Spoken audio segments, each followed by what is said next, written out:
ಸೂರ್ಯವಂಶದ ಬಗ್ಗೆ ಮಾತಾಡೋದಾದ್ರೆ ಆ ಒಂದು ಸೀನ್ ಇವತ್ತಿಗೂ ಕಾಡುತ್ತೆ. ಸೂರ್ಯವಂಶ ನನಗೊಂದು ಇತಿಹಾಸ, ಯಾವುದು ಜನರ ಮನಸ್ಸಲ್ಲಿ ಉಳಿಲ್ಲ, ಜನರ ಮನಸ್ಸಲ್ಲಿ ಉಳಿದಿದ್ದು ಸೂರ್ಯವಂಶದಲ್ಲಿ ಮಾಡಿದ ಸಣ್ಣ ಪಾತ್ರ. ಸಿನಿಮಾ ಅಂತ ಬಂದಾಗ ಮೊದಲನೇ ಸಿನಿಮಾ ಯಾವುದು? ಆ ಸಿನಿಮಾದ ಮೊದಲ ಅನುಭವ ಹೆಂಗೆ? ಯಾರು ಇವರೇನಾ ಕಾಮಿಡಿ ಆರ್ಟಿಸ್ಟ್? ಅಷ್ಟು ಸೀರಿಯಸ್ ಆಗಿ ಏನು ಕಾಮಿಡಿ ಮಾಡ್ತಾರೆ? ಈ ಫೋಟೋದಲ್ಲಿ ಇರೋ ಚಿಕ್ಕರೆ ನಿನ್ಗೆ 10,000 ರೂಪಾಯಿ ಬಹುಮಾನ ಅಂತಿರುತ್ತೆ. ಅವ್ನು ನೋಡೋದು ಅವನೇ ನೋಡೋದು, ಅದ್ರೋ ಪಿಕ್ಚರ್ ಓಡೋದೆ ಅಷ್ಟೇ. ಈ ಮೂಕ್ ಸುರೇಶ್ ಬರೋದಕ್ಕೆ ಒಂದು ಕಾರಣ ಇದೆ. ಅಣ್ಣವ್ರಿಗೆ ಹಾರ ಹಾಕ್ಬಿಟ್ಟು ಕೈ ಕೊಟ್ಟರೆ ಅವ್ರು ಏನು ಮಾಡಿದ್ರು, ಮೂಗು ಹಿಡ್ಕೊಟ್ರು. ಮೂಗು ಹೆಚ್ಚು ಕಮ್ಮಿ ನಮ್ಮ ಹಾಗೆ ಇದೆ. ರಂಗಭೂಮಿ, ಸಿನಿಮಾ, ಕಿರುತೆರೆ, ನಾಟಕ ಇದೆಯಲ್ಲ, ಇದು ವಿಶಿಷ್ಟವಾದಂಥ ಒಂದು ಪ್ರಕಾರ. ಅದರಲ್ಲಿ ಸಿಗೋವಂಥ ಖುಷಿ ಇನ್ನು ಯಾವ ಸಿನಿಮಾ ಟಿವಿನಲ್ಲೂ ಸಿಗಲ್ಲ. ಬರೀ ಹಾಸ್ಯಕ್ಕೆ ಸೀಮಿತ ಮಾಡಿಬಿಟ್ರು ನನಗೆ ಅಂತ ಅನಿಸ್ತಾ? ಸರ್ ಅನಿಸುತ್ತೆ, ಏನು ಮಾಡೋದು ಅನಿವಾರ್ಯ. ಯಾವತ್ತಾದರೂ ಸಹವಾಸ ಸಾಕಪ್ಪ ಅಂತ ಅನ್ಸಿದ್ದು ಯಾವತ್ತಾರು ಅನಿಸ್ತಾ ನನಗೆ? ನಾನಿದ್ದಂಥ ವಾತಾವರಣಕ್ಕೆ ಜೋಬಲ್ಲಿ ದುಡ್ಡೇ ಇರ್ತಿರಲಿಲ್ಲ. ಕೆಲಸದಲ್ಲಿದ್ದರೂ ಕೂಡ ಕೋಟಿಗೊಬ್ಬ ಅಂತ ಸಿನಿಮಾ ಅಂತ 15 ದಿವಸ ಕೆಲಸ ಮಾಡಿದ್ರು ನಮಗೆ ದುಡ್ಡು ಸಿಗದೇ ಇರೋಂಥದ್ದು ಪ್ರಸಂಗಗಳಿದೆ. ಹೆಂಡತಿ ಮಕ್ಕಳಿಗೆ ತಣ್ಣೀರು ಬಟ್ಟೆ, ಈ ಥರದ್ದು ಎಷ್ಟೋ ಸರಿ ಆಗಿದೆ. ಸಿನಿಮಾ ರಂಗದಲ್ಲಿ ನಿಮಗೆ ತಾರತಮ್ಯ ಅನ್ನೋದು ಇದೆಯಾ ಸರ್? ಇಡೀ ಸಮಾಜದಲ್ಲೇ ಇದೆ ತಾರತಮ್ಯ. ಏನೇ ಕೋಟಿಗಟ್ಟಲೆ ದುಡ್ಡು ಮಾಡಿದ್ರು ಕೂಡ ದೇಹ ಎಷ್ಟಿದೆ ಅಷ್ಟೇ ಮಲಗಕ್ಕಾಗದು. ವಯಸ್ಸಾಗ್ತಾ ಆಗ್ತಾ ಆಗ್ತಾ ಆಗ್ತಾ ಮೃಷ್ಟಾನೂ ವಿಷ ಆಗುತ್ತೆ. ಸುರೇಶ್ ಅವರು ಕಳ್ಕೊಂಡಿದ್ದೇನು, ಗಳಿಸಿದ್ದೇನು? ಕಳ್ಕೊಂಡಿದ್ದು ವಯಸ್ಸು ಸರ್, ಗಳಿಸಿದ್ದು ಅನುಭವ ಅಷ್ಟೇ. ನೀವು ಸಣ್ಣ ಆಗ್ಬೇಕಲ್ವಾ? ಅದು ಒಂದು ಉತ್ತಮ ಆಹಾರದಿಂದ ಸಣ್ಣ ಆಗ್ಬೇಕಲ್ವಾ? ಪ್ರತಿದಿನ ನಮ್ಮ ಜೀನಿ ಸ್ಲಿಮ್ನ ಯೂಸ್ ಮಾಡಿ ಯಾವುದೇ ಸೈಡ್ ಎಫೆಕ್ಟ್ ಇಲ್ದಂಗೆ ನೀವು ಸಣ್ಣ ಆಗ್ತೀರಾ. ಕನ್ನಡ ಚಿತ್ರರಂಗದಲ್ಲಿ ಸಾಕಷ್ಟು ಹಾಸ್ಯ ನಟರಿದ್ದಾರೆ. ಅಂತಹ ಸಾಲಿಗೆ ಮುಖ್ಯವಾಗಿ ನಮಗೆ ಕಾಣಸಿಗೋದಂದರೆ ಮೂಕ್ ಸುರೇಶ್. ಮೂಕ್ ಸುರೇಶ್ ಅಂದ ತಕ್ಷಣ ಹಲವಾರು ಸಿನಿಮಾಗಳು ನೆನಪಿಗೆ ಬರ್ತವೆ. ಅದರಲ್ಲೂ ಸೂರ್ಯವಂಶ ಸಿನಿಮಾ ಕಣ್ಮುಂದೆ ಹಾದು ಹೋಗುತ್ತೆ. ಅಂತಹ ಸುರೇಶ್ ಅವರು ಇವತ್ತು ನಮ್ಮ ಜೊತೆಗಿದ್ದಾರೆ. ಸುರೇಶ್ ಅವರ ಜರ್ನಿ ಬಗ್ಗೆ ಹೇಳೋದಾದರೆ, ಕಳೆದ 35 ವರ್ಷಕ್ಕೂ ಹೆಚ್ಚು ಚಿತ್ರರಂಗದಲ್ಲಿದ್ದಾರೆ. ಅವರ ಕಲಾ ಬದುಕೆ ಒಂದು ಅಪರೂಪ. ಒಂದು ಕಡೆ ರಂಗಭೂಮಿ, ಒಂದು ಕಡೆ ಸಿನಿಮಾ ಮತ್ತು ಕಿರುತೆರೆ, ಈ 3 ರಂಗದಲ್ಲೂ ಕೂಡ ತಮ್ಮದೇ ಆದಂತಹ ಛಾಪನ್ನು ಮೂಡಿಸಿರುವಂತಹ ಹಿರಿಯ ಕಲಾವಿದರು ಅವರು. ಹಲವಾರು ಸಿನಿಮಾಗಳು ಅನ್ನೋದಕ್ಕಿಂತ ಹೆಚ್ಚಾಗಿ 450ಕ್ಕೂ ಹೆಚ್ಚು ಸಿನಿಮಾಗಳಲ್ಲಿ ನಿರಂತರವಾಗಿ ಅವರು ನಡೆಸ್ತಾ ಬಂದಿದ್ದಾರೆ. ಈಗಲೂ ಕೂಡ ಹೊಸಬ್ರು ಹಳಬರು ಅನ್ನೋದೇ ಎಲ್ಲ ಸಿನಿಮಾಗಳಲ್ಲೂ ಕೂಡ ತಮ್ಮ ಪಾತ್ರಗಳ ಮೂಲಕ ಅವರು ರಂಜಿಸ್ತಲೇ ಬಂದಿದ್ದಾರೆ. ಇನ್ನು ನಾಟಕದ ಬಗ್ಗೆ ಹೇಳೋದಾದರೆ, ಸುಮಾರು 19ಕ್ಕೂ ಹೆಚ್ಚು ನಾಟಕಗಳನ್ನು ಅವರು ನಿರ್ದೇಶನ ಮಾಡಿದ್ದಾರೆ. ಸುಮಾರು 6,000-7,000 ನಾಟಕ ಪ್ರಯೋಗಗಳನ್ನು ಮಾಡಿದ್ದಾರೆ. ಇನ್ನೂ ಹಲವಾರು ದಾಖಲೆಗಳು ಅವರ ಹೆಸರಲ್ಲಿವೆ. ಸೊ ಈ ರಂಗಭೂಮಿ, ಕಿರುತೆರೆ ಮತ್ತು ಸಿನಿಮಾ ಇತ್ಯಾದಿ ವಿಚಾರಗಳನ್ನು ಅವ್ರ ಜೊತೆ ಒಂದಷ್ಟು ಮಾತಾಡ್ತಾ ಹೋಗೋಣ. ಸರ್ ನಮಸ್ಕಾರ. ನಮಸ್ಕಾರ ಸರ್. ಹೇಗಿದ್ದೀರಿ ಸರ್? ಚೆನ್ನಾಗಿದ್ದೀನಿ ಸರ್. Okay sir. ನೀವು ಹೇಗಿದ್ದೀರಿ ಸರ್? ಸರ್ ಚೆನ್ನಾಗಿದ್ದೀನಿ ಸರ್. ನನಗೆ ಸಿನಿಮಾ ಅಥವಾ ಕಿರುತೆರೆ ನೋಡುವಾಗ ಬಹಳಷ್ಟು ಆಸೆ ಕಲಾವಿದರು ನಾನು ನೋಡಿದ್ದೀನಿ ಸರ್. ಸೊ ನಿಮ್ಮ ಪಾತ್ರ ಬಂದಾಗ ಅದೇನೋ ಗೊತ್ತಿಲ್ಲ, ನಿಮ್ಮದು ಎಂಟ್ರಿ ಬಂದ ತಕ್ಷಣ ನಗು ಬಂದುಬಿಡುತ್ತೆ. ನೀವು ಡೈಲಾಗೇ ಬಿಟ್ಟಿರಲ್ಲ, ನಿಮ್ಮ ಬಾಡಿ ಲ್ಯಾಂಗ್ವೇಜೆಲ್ಲ ನಗಬೇಕನ್ಸುತ್ತೆ. ಆ ಥರ ನೀವು ಎಲ್ಲನೂ ಮೋಡಿ ಮಾಡಿ ಇವತ್ತಿಗೂ ಕೂಡ ಜನರನ್ನು ನಗಿಸ್ತಾ ಬಂದಂಥ ಅಪರೂಪದ ಕಲಾವಿದರು ಅಂತ ನಾನು ಭಾವಿಸಿದ್ದೀನಿ. ಭಾಳಷ್ಟು ಜನಗಳಿಗೆ ಮೂಕ್ ಸುರೇಶ್ ಅಂದ್ರೇ ಗೊತ್ತಾಗೋದು, ಬರೀ ಸುರೇಶ್ ಅಂದರೆ ಗೊತ್ತಾಗಲ್ಲ. ಮೂಕ್ ಸುರೇಶ್ ಅಂತ ಅದೊಂದು ಹೆಸರು ಯಾಕೆ ಬಂತು ಅನ್ನೋದು ಆಮೇಲೆ ನಾನು ಕೇಳ್ತೀನಿ. ಆದರೆ ಅದಕ್ಕೂ ಮುಂಚಾಗಿ ಸುರೇಶ್ ಅವರು ಎಲ್ಲಿನವರು, ಅವರ ವಿದ್ಯಾಭ್ಯಾಸ, ಶಿಕ್ಷಣ, ಆಮೇಲೆ ಈ ರಂಗಭೂಮಿ ಸಿನಿಮಾ ಎಂಟ್ರಿ ಆಗಿದ್ದು ಹೇಗೆ, ನಿಮ್ಮದೇ ಆದಂಥ ಮಾತುಗಳಲ್ಲಿ ಹೇಳ್ತಾ ಹೋಗಿ ಸರ್. ಸರ್ ನಾನು ಸಾಕಷ್ಟು ವಾಹಿನಿಯಲ್ಲಿ ಮತ್ತು ಯೂಟ್ಯೂಬ್ನಲ್ಲಿ ಮತ್ತು ಪ್ರಿಂಟ್ ಮೀಡಿಯಾದಲ್ಲಿ ಕೂಡ ನನ್ನ ಬಯೋಡೇಟಾಗಳನ್ನು, ವೈಯಕ್ತಿಕ ವಿವರಗಳನ್ನು ನಾನು ಸಾಕಷ್ಟು ಹೇಳ್ಕೊಂಡಿದ್ದೀನಿ. ಅದು ಎಷ್ಟೋ ಜನ ಓದಿದ್ದಾರೆ, ಎಷ್ಟೋ ಜನ ನೋಡಿದ್ದಾರೆ. ಅದು ಹೇಳಿದ್ದೀನಿ ನಾನು. ಅದು ಹಳೇದು ಅನಿಸ್ತದೆ, ಆದರೂ ಕೂಡ ನೀವು ಕೇಳಿದ್ರಿಂದ ಒಂದ್ಸರಿ ಹೇಳಲೇಬೇಕಾಗ. ನಮ್ಮ ಆಡಿಯನ್ಸು ಇರ್ತಾರೆ, ಕೆಲವರಿಗೆ ಗೊತ್ತಿರಲ್ಲ. ಹಾಗಾಗಿ ಏನಂತಂದ್ರೆ, ನಾನು ಹುಟ್ಟಿದ್ದು ಹಾಸನ್ನು. ಸರ್, ನಮ್ಮ ತಂದೆಯವರಲ್ಲಿ ಸರ್ವಿಸ್ ಇದ್ದರು. ಹಿಂದಿನ ಸ್ವಾತಂತ್ರ್ಯ ಪೂರ್ವದಲ್ಲಿ ಶೇಖ್ದಾರ್ ಅಂತ ಅಂದ್ಬಿಟ್ಟು 11,000 ರೂಪಾಯಿ ಸಂಬಳಕ್ಕೆ ಸೇರಿದಂಥವ್ರು. ಅವ್ರಿಗೆ ನಾನು 6ನೇ ಮಗನಾಗಿ ಹುಟ್ಟಿದೆ ಅಲ್ಲಿ. ಅಂತಂದರೆ 3 ಜನ ಗಂಡು ಮಕ್ಕಳು, 3 ಜನ ಹೆಣ್ಮಕ್ಳು. ನಮ್ಮ ಮನೆಯಲ್ಲಿ ಸಾಮಾನ್ಯವಾಗಿ ಹೇಳಬೇಕು ಅಂತಂದರೆ ಎಲ್ಲರೂ ಗ್ರ್ಯಾಜುಯೇಟ್ಸೇ. ಎಲ್ಲರೂ BSc BA ಎಲ್ಲ ಕಂಪ್ಲೀಟ್ ಮಾಡೋದು. ನನ್ನ ದೊಡ್ಡಕ್ಕ ಮತ್ತು ನನ್ನ ಎರಡನೇ ಅಣ್ಣ ಹ್ಮ್ ಸರ್. ಇವರೊಬ್ಬರು ಬಿಟ್ಟರೆ ಇನ್ನೆಲ್ಲರೂ ಡಿಗ್ರಿ ಹೋಲ್ಡರ್ಸು. ನಾನು ಕೂಡ ಡಿಗ್ರಿ ಹೋಲ್ಡರ್. ಓಕೆ. ಸೊ ಅಲ್ಲಿಂದ ಹಾಸನಿಂದ ಸಕಲೇಶ್ಪುರ ಅವ್ರು ವರ್ಗಾವಣೆ ಆದಂಗೆ ಅವ್ರ ಜೊತೆ ನಾವು ಬುತ್ತಿ ಕಟ್ಕೊಂಡು ಗಂಟು ಕಟ್ಕೊಂಡು ಅಲೆಮಾರಿ ಜೀವನ. ಅಲ್ಲಿಂದ ಸಕಲೇಶ್ಪುರದಿಂದ ಚನ್ನರಾಯಪಟ್ಟಣದಿಂದ ಕೊಣನೂರಿಂದ ಅರಸೀಕೆರೆ, ಲಾಸ್ಟ್ ಸ್ಟಾಪು ಇಲ್ಲಿ ಬೆಂಗಳೂರಿಗೆ ಬಂದು ನಿಂತಿದ್ವಿ. ಈ ಬಸ್ಸು ಎಲ್ಲಿವರೆಗೂ ಹೋಗುತ್ತೋ ಎಲ್ಲ ಈ ರೈಲು ಈ ಜೀವನ ಎಲ್ಲಿವರೆಗೂ ಹೋಗುತ್ತೋ ಲಾಸ್ಟ್ ಸ್ಟಾಪ್ ಇನ್ನೂ ಗೊತ್ತಿಲ್ಲ. ಇಲ್ಲಿ ಬಂದು ನಿಂತಿದ್ವಿ. Yes sir. ನೀವು ಆರಂಭದಲ್ಲಿ ಈ ಕಲಾ ಪ್ರಪಂಚಕ್ಕೆ ಬರೋ ಮುಂಚೆ DRDO ಡಿಪಾರ್ಟ್ಮೆಂಟ್ನಲ್ಲಿ ಕೆಲಸ ಮಾಡಿದ್ರು. So as A technically officer ಆಗಿ ಕೆಲಸ ಮಾಡ್ತಾ ಇದ್ವಿ. ಆ ಎಂಟ್ರಿ ಹೆಂಗಾಯ್ತು ಸರ್? ಸರ್ ಏನಂತಂದರೆ ನಾನು ಕಲಾ ಪ್ರಪಂಚಕ್ಕೆ ಬರೋಕ್ಕೂ ಮುಂಚೆ ಅನ್ನೋದಕ್ಕಿಂತ ಕಲಾ ಪ್ರಪಂಚಕ್ಕೆ ನಾನು 3ನೇ ಕ್ಲಾಸಿಂದಲೇ ಬಣ್ಣ ಹಚ್ಚಿದ್ದೆ. ಅಂದರೆ ಅದು ಅಪರೂಪಕ್ಕೆ ಈಗ ಎಲ್ಲ ಸ್ಕೂಲ್ಗಳಲ್ಲಿ ಈಗ ಫ್ಯಾನ್ಸಿ ಡ್ರೆಸ್ಸು ಮತ್ತೊಂದು ಅಂತಾರಲ್ಲ ಆ ಥರ. ಅದಾದಮೇಲೆ ನಾವು ಹುಡುಗರು 4-5 ಜನ ಹುಡುಗರು ಸೇರ್ಕೊಂಡು ನಾಟಕ ಬರೆಯೋದು, ನಾವೇ ಮಾಡೋದು, ನಮ್ಗೇನು ತೋಚುತ್ತೋ ಅದನ್ನು ಬರ್ಕೊಂಡು ನಾಟಕ ಮಾಡ್ತಿದ್ವಿ. ನಾವು ಮಕ್ಕಳಲ್ವಾ, ಮಕ್ಕಳನ್ನ ಎಲ್ಲರೂ ಬೆನ್ನು ತಟ್ಟಿ ದೊಡ್ಡವ್ರ ನಾಟಕ ಮಾಡೋದಕ್ಕಿಂತ ಮುಂಚೆ ನಮ್ಮ ನಾಟಕ ಮಾಡಿಸಿ ದೊಡ್ಡವ್ರ ನಾಟಕ ಮಾಡ್ತೀವಿ. ಕೊಣನೂರು ಅನ್ನೋ ಒಂದು ಜಾಗದಲ್ಲಿ ಪ್ರಾರಂಭ ಆಯಿತು. ಕೊಣನೂರಲ್ಲಿ ಭಾಳ ಬೃಹತ್ ಭಾರತ್ ಟೀಮ್ ಅಂತ ಅಂದ್ಬಿಟ್ಟು ಅಣ್ಣಯ್ಯ ಅಂತಿದ್ರು. ಅವರು ನಾವು ನೋಡ್ತಿದ್ವಿ ಅವ್ರ ನಾಟಕಗಳೆಲ್ಲ. ಕುಮಾರ್ ಅಂತಿದ್ರು, ಕುಮಾರೇಗೌಡ ಅಂತ, ಅಣ್ಣಯ್ಯ ಅಂತಿದ್ರು. ಅವರೆಲ್ಲ ನಾಟಕ ಮಾಡೋದು ನೋಡಿದ್ವಿ. ಆಮೇಲೆ ನಮ್ಮ ಮೇಷ್ಟ್ರುಗಳು ಕೂಡ ಪುರುಷಾಂಗೌಡ್ರು ಅಂತಿದ್ರು, ಪ್ರಚಂಡ ರಾವಣ ಮಾಡಿದ್ರು. ಅವ್ರ ನಾಟಕಗಳೆಲ್ಲ ನೋಡ್ತಾ ನಮ್ಗೆ ಭಾಳ ಉತ್ಸಾಹ. ನಾವು ಯಾಕೆ ಮಾಡಬಾರ್ದು ಅಂತ ಅಂದ್ಬಿಟ್ಟು ನಾವು ಹುಡುಗರುಗಳೆಲ್ಲ ಸೇರ್ಕೊಂಡು ನಾಟಕ ಮಾಡ್ತಿದ್ವಿ. ಅದು ನನ್ನ ಗೆಳೆಯ ಒಬ್ಬ ಪ್ರಸನ್ನ ಅಂತಿದ್ದ, ಅವನು ಆರ್ಕಿಟೆಕ್ಟು. ಅವನು ಈಗ ಬೆಂಗಳೂರಿನಲ್ಲಿ ದೊಡ್ಡ ಆರ್ಕಿಟೆಕ್ಟ್ ಅವನು. ಆಮೇಲೆ ಇನ್ನೊಬ್ಬ ಮುರಳಿ ಅಂತಿದ್ದ. ಹೀಗೆ ಯಾರು ಸುಮಾರು ಜನ ಇದ್ದರು. ಅವರೆಲ್ಲರೂ ಸೇರ್ಕೊಂಡು ಸಣ್ಣ ನಾಟಕಗಳು ಮಾಡ್ತಿದ್ವಿ.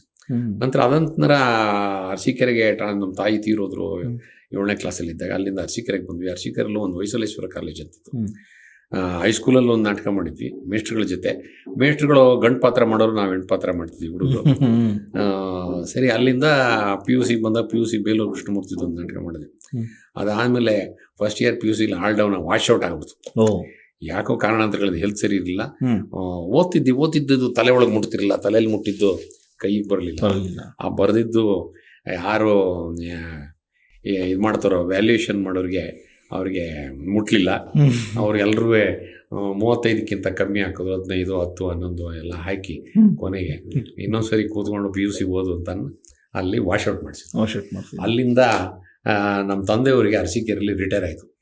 ನಮಗೂ ಏನಿಲ್ಲ, ಆವತ್ತಿನ ಜೀವನದಲ್ಲಿ ಆವತ್ತಿನ ವಯಸ್ಸಿನಲ್ಲಿ ನಮ್ಮ ಅಪ್ಪಂಗೆ ಯಾವತ್ತು ರಿಟೈರ್ಮೆಂಟ್ ಅಂತ ನನಗೆ ಗೊತ್ತಿರಲಿಲ್ಲ. ಇನ್ನು ಚಿಕ್ಕ ವಯಸ್ಸು ಫಸ್ಟ್ ಇಯರ್ PUC ಇದ್ದಕ್ಕಿದ್ದಂಗೆ ವರ್ಡ್ ಅಂತ ಅಂದ್ಬಿಟ್ಟು ಬಟ್ಟೆ ಎಲ್ಲ ತುರ್ಕಿದ್ರು, ಎದ್ರು. ಈಗ ಅಲ್ಲಿ ಅರಸೀಕೆರೆಯಲ್ಲಿ ನೀರಿನ ಅಭಾವ ಬರ, ಸ್ನಾನನೂ ಮಾಡಲಿಲ್ಲ. ಯಾವುದೋ ಒಂದು ಕಾರ್ ಬಂತು, ಕಾರ್ ಒಳಗೆ ತುಂಬಿದ್ರು. ಇದೇನಕ್ಕೆಲ್ಲ ಗಂಟು ಮುಟ್ಟೆ ಕಟ್ತಾರೆ ಹಂಗೆ. ಆಮೇಲೆ ಕಾರಲ್ಲಿ ಕೂತ್ಕೊಂಡ್ಮೇಲೆ ಗೊತ್ತಾಯ್ತು, ನಿಮ್ಮ ಅಪ್ಪನ ಕೆಲಸ ಇವತ್ತು ಲಾಸ್ಟಪ್ಪ ಮುಗೀತು, ನೆನ್ನೆಗೆ ಲಾಸ್ಟು, ಇನ್ನು ನಾಳೆಯಿಂದ ಕೆಲಸ ಇಲ್ಲ, ಮನೆ ಎಲ್ಲಿ ಹೋಗ್ತಾರೆ? ಅವ್ರು ಹಳ್ಳಿಗೆ ಹೋಗ್ತಾರೆ. ನೀವು ನಮ್ಮ ಬಾಬಾ ಒಬ್ಬರು ಅವರು KS ಪಾಸ್ ಮಾಡಿ ತಹಶೀಲ್ದಾರ್ ಆಗಿದ್ರು KR-ಪೇಟೆಯಲ್ಲಿ. ಅವರು ಅಲ್ಲಿ ಹಾಸ್ಟೆಲ್ ವಾರ್ಡನ್ ಆಗಿದ್ದರು ಅರಸೀಕೆರೆಯಲ್ಲಿ. ಅವರು ನಮ್ಮ ಫ್ಯಾಮಿಲಿ, ನಮ್ಮ ತಾಯಿ ತೀರೋದ್ಮೇಲೆ ಅವರೆಲ್ಲ ನಮ್ಮ ದೊಡ್ಡಕ್ಕ, ನಮ್ಮ ಭಾವ, ನಮ್ಮ ತಂದೆ ಎಲ್ಲ ಒಟ್ಟಿಗೆ ಇದ್ವಿ ಒಂದು ಮನೇಲಿ. ಅವರು ಹಾಸ್ಟೆಲ್ ವಾರ್ಡನ್ನಾಗಿ ಅಲ್ಲೇ ಉಳ್ಕೊಂಡ್ರು. ಅಲ್ಲ, KS ಆಗಿತ್ತು. KS ಆಗಿ KR-ಪೇಟೆಯಲ್ಲಿ ತಹಶೀಲ್ದಾರ್ ಆಗಿದ್ರು. ನಾವು ಅವ್ರ ಮನೆಗೆ ಶಿಫ್ಟ್ ಆದ್ವಿ, ಟೆಂಪ್ರರಿ ಶಿಫ್ಟ್ ಆಗಿ. ನಾನು ಆಮೇಲೆ ಬೆಂಗಳೂರಿನಲ್ಲಿ ನಮ್ಮಣ್ಣ ಎಂಪ್ಲಾಯ್ಮೆಂಟ್ ಎಕ್ಸ್ಚೇಂಜಲ್ಲಿ ಕೆಲಸದಲ್ಲಿದ್ದ. ಅವ್ರ ಫ್ಯಾಮಿಲಿ, ಅವರು ಇನ್ನೂ ಫ್ಯಾಮಿಲಿ ಕರ್ಕೊಂಡು ಆಗ್ತಾನೆ ಮದುವೆ ಆಗಿತ್ತು. ಕೊನೆಗೆ ಅಲ್ಲಿಗೆ ಕಾಲೇಜಿಗೆ ಇಲ್ಲಿಗೆ ಸೇರಿಸ್ಕೊಂಡು ವಿಪ್ರಮ್ ಕಾಲೇಜಿಗೆ. ಅಲ್ಲಿ ಆವಾಗ ವಾಶ್ಔಟ್ ಆಗಿತ್ತಲ್ಲ, ಅಲ್ಲಿ ಮನೇಲೇ ಕೂತ್ಕೊಂಡು 1 ವರ್ಷ ಅಲ್ಲಿ ಪಾಸ್ ಮಾಡಿದೆ ಕ್ವಾರ್ಟರ್ಸಲ್ಲಿ, ಜೀವನ್ ಬಿ ಮನೆ. ನಂತರ ಜೀವನ್ ಬಿ ನಗರದಲ್ಲಿ ಮನೇಲಿ ಕೂತ್ಕೊಂಡು ಓದಿ ಪ್ರೈವೇಟಾಗಿ ಹೊಯ್ಸಲೇಶ್ವರ ಕಾಲೇಜು ಅರಸೀಕೆರೆ, ಅಲ್ಲಿ ಬಂದು ಎಕ್ಸಾಮ್ ಬರೆದು ಪಾಸಾಗಿ ಇದ್ದಾಗ ಮನೇಲಿ ಕಾಲ ಕಳಿವಾಗ ಅಲ್ಲಿ ವಾಕಿಂಗ್ ಫ್ರೆಂಡ್ಸು, ಬ್ಯಾಡ್ಮಿಂಟನ್ ಫ್ರೆಂಡ್ಸು ಎಲ್ಲ ಸಿಕ್ಕರಾಗ ಅಲ್ಲಿ ಲೋಕಲ್ಲಾಗಿ ಇದ್ದರು ಕೆಲವರು ಹುಡುಗರು ಪರಿಚಯ ಆದಮೇಲೆ ಅವರಷ್ಟು ಇದಾಗಲಿಲ್ಲ, ಕ್ಲೋಸ್ ಆಗಲಿಲ್ಲ. ನಮ್ಮ ನೈಬರು ಅವರೆಲ್ಲ ನೋಡ್ಬಿಟ್ಟು, ನಾನು ಅವಾಗ ಒಂದು ಸ್ವಲ್ಪ ನಾಟಕ ಮಾಡಿದ್ದು ಅದು ಎಲ್ಲ ಹೇಳ್ತಾ ಇದ್ದೆ ನಾವು ಒಂದು ನಾಟಕ ಮಾಡ್ತೀವಿ ಸೇರ್ಕೊಳ್ಳಿ ನೀವು ಅಂದ್ಬಿಟ್ಟು ಅಲ್ಲೊಂದು ನಾಟಕ ಮಾಡಿಸೋದು. ಟೀಮ್ ಕಟ್ಕೊಂಡ್ರಿ?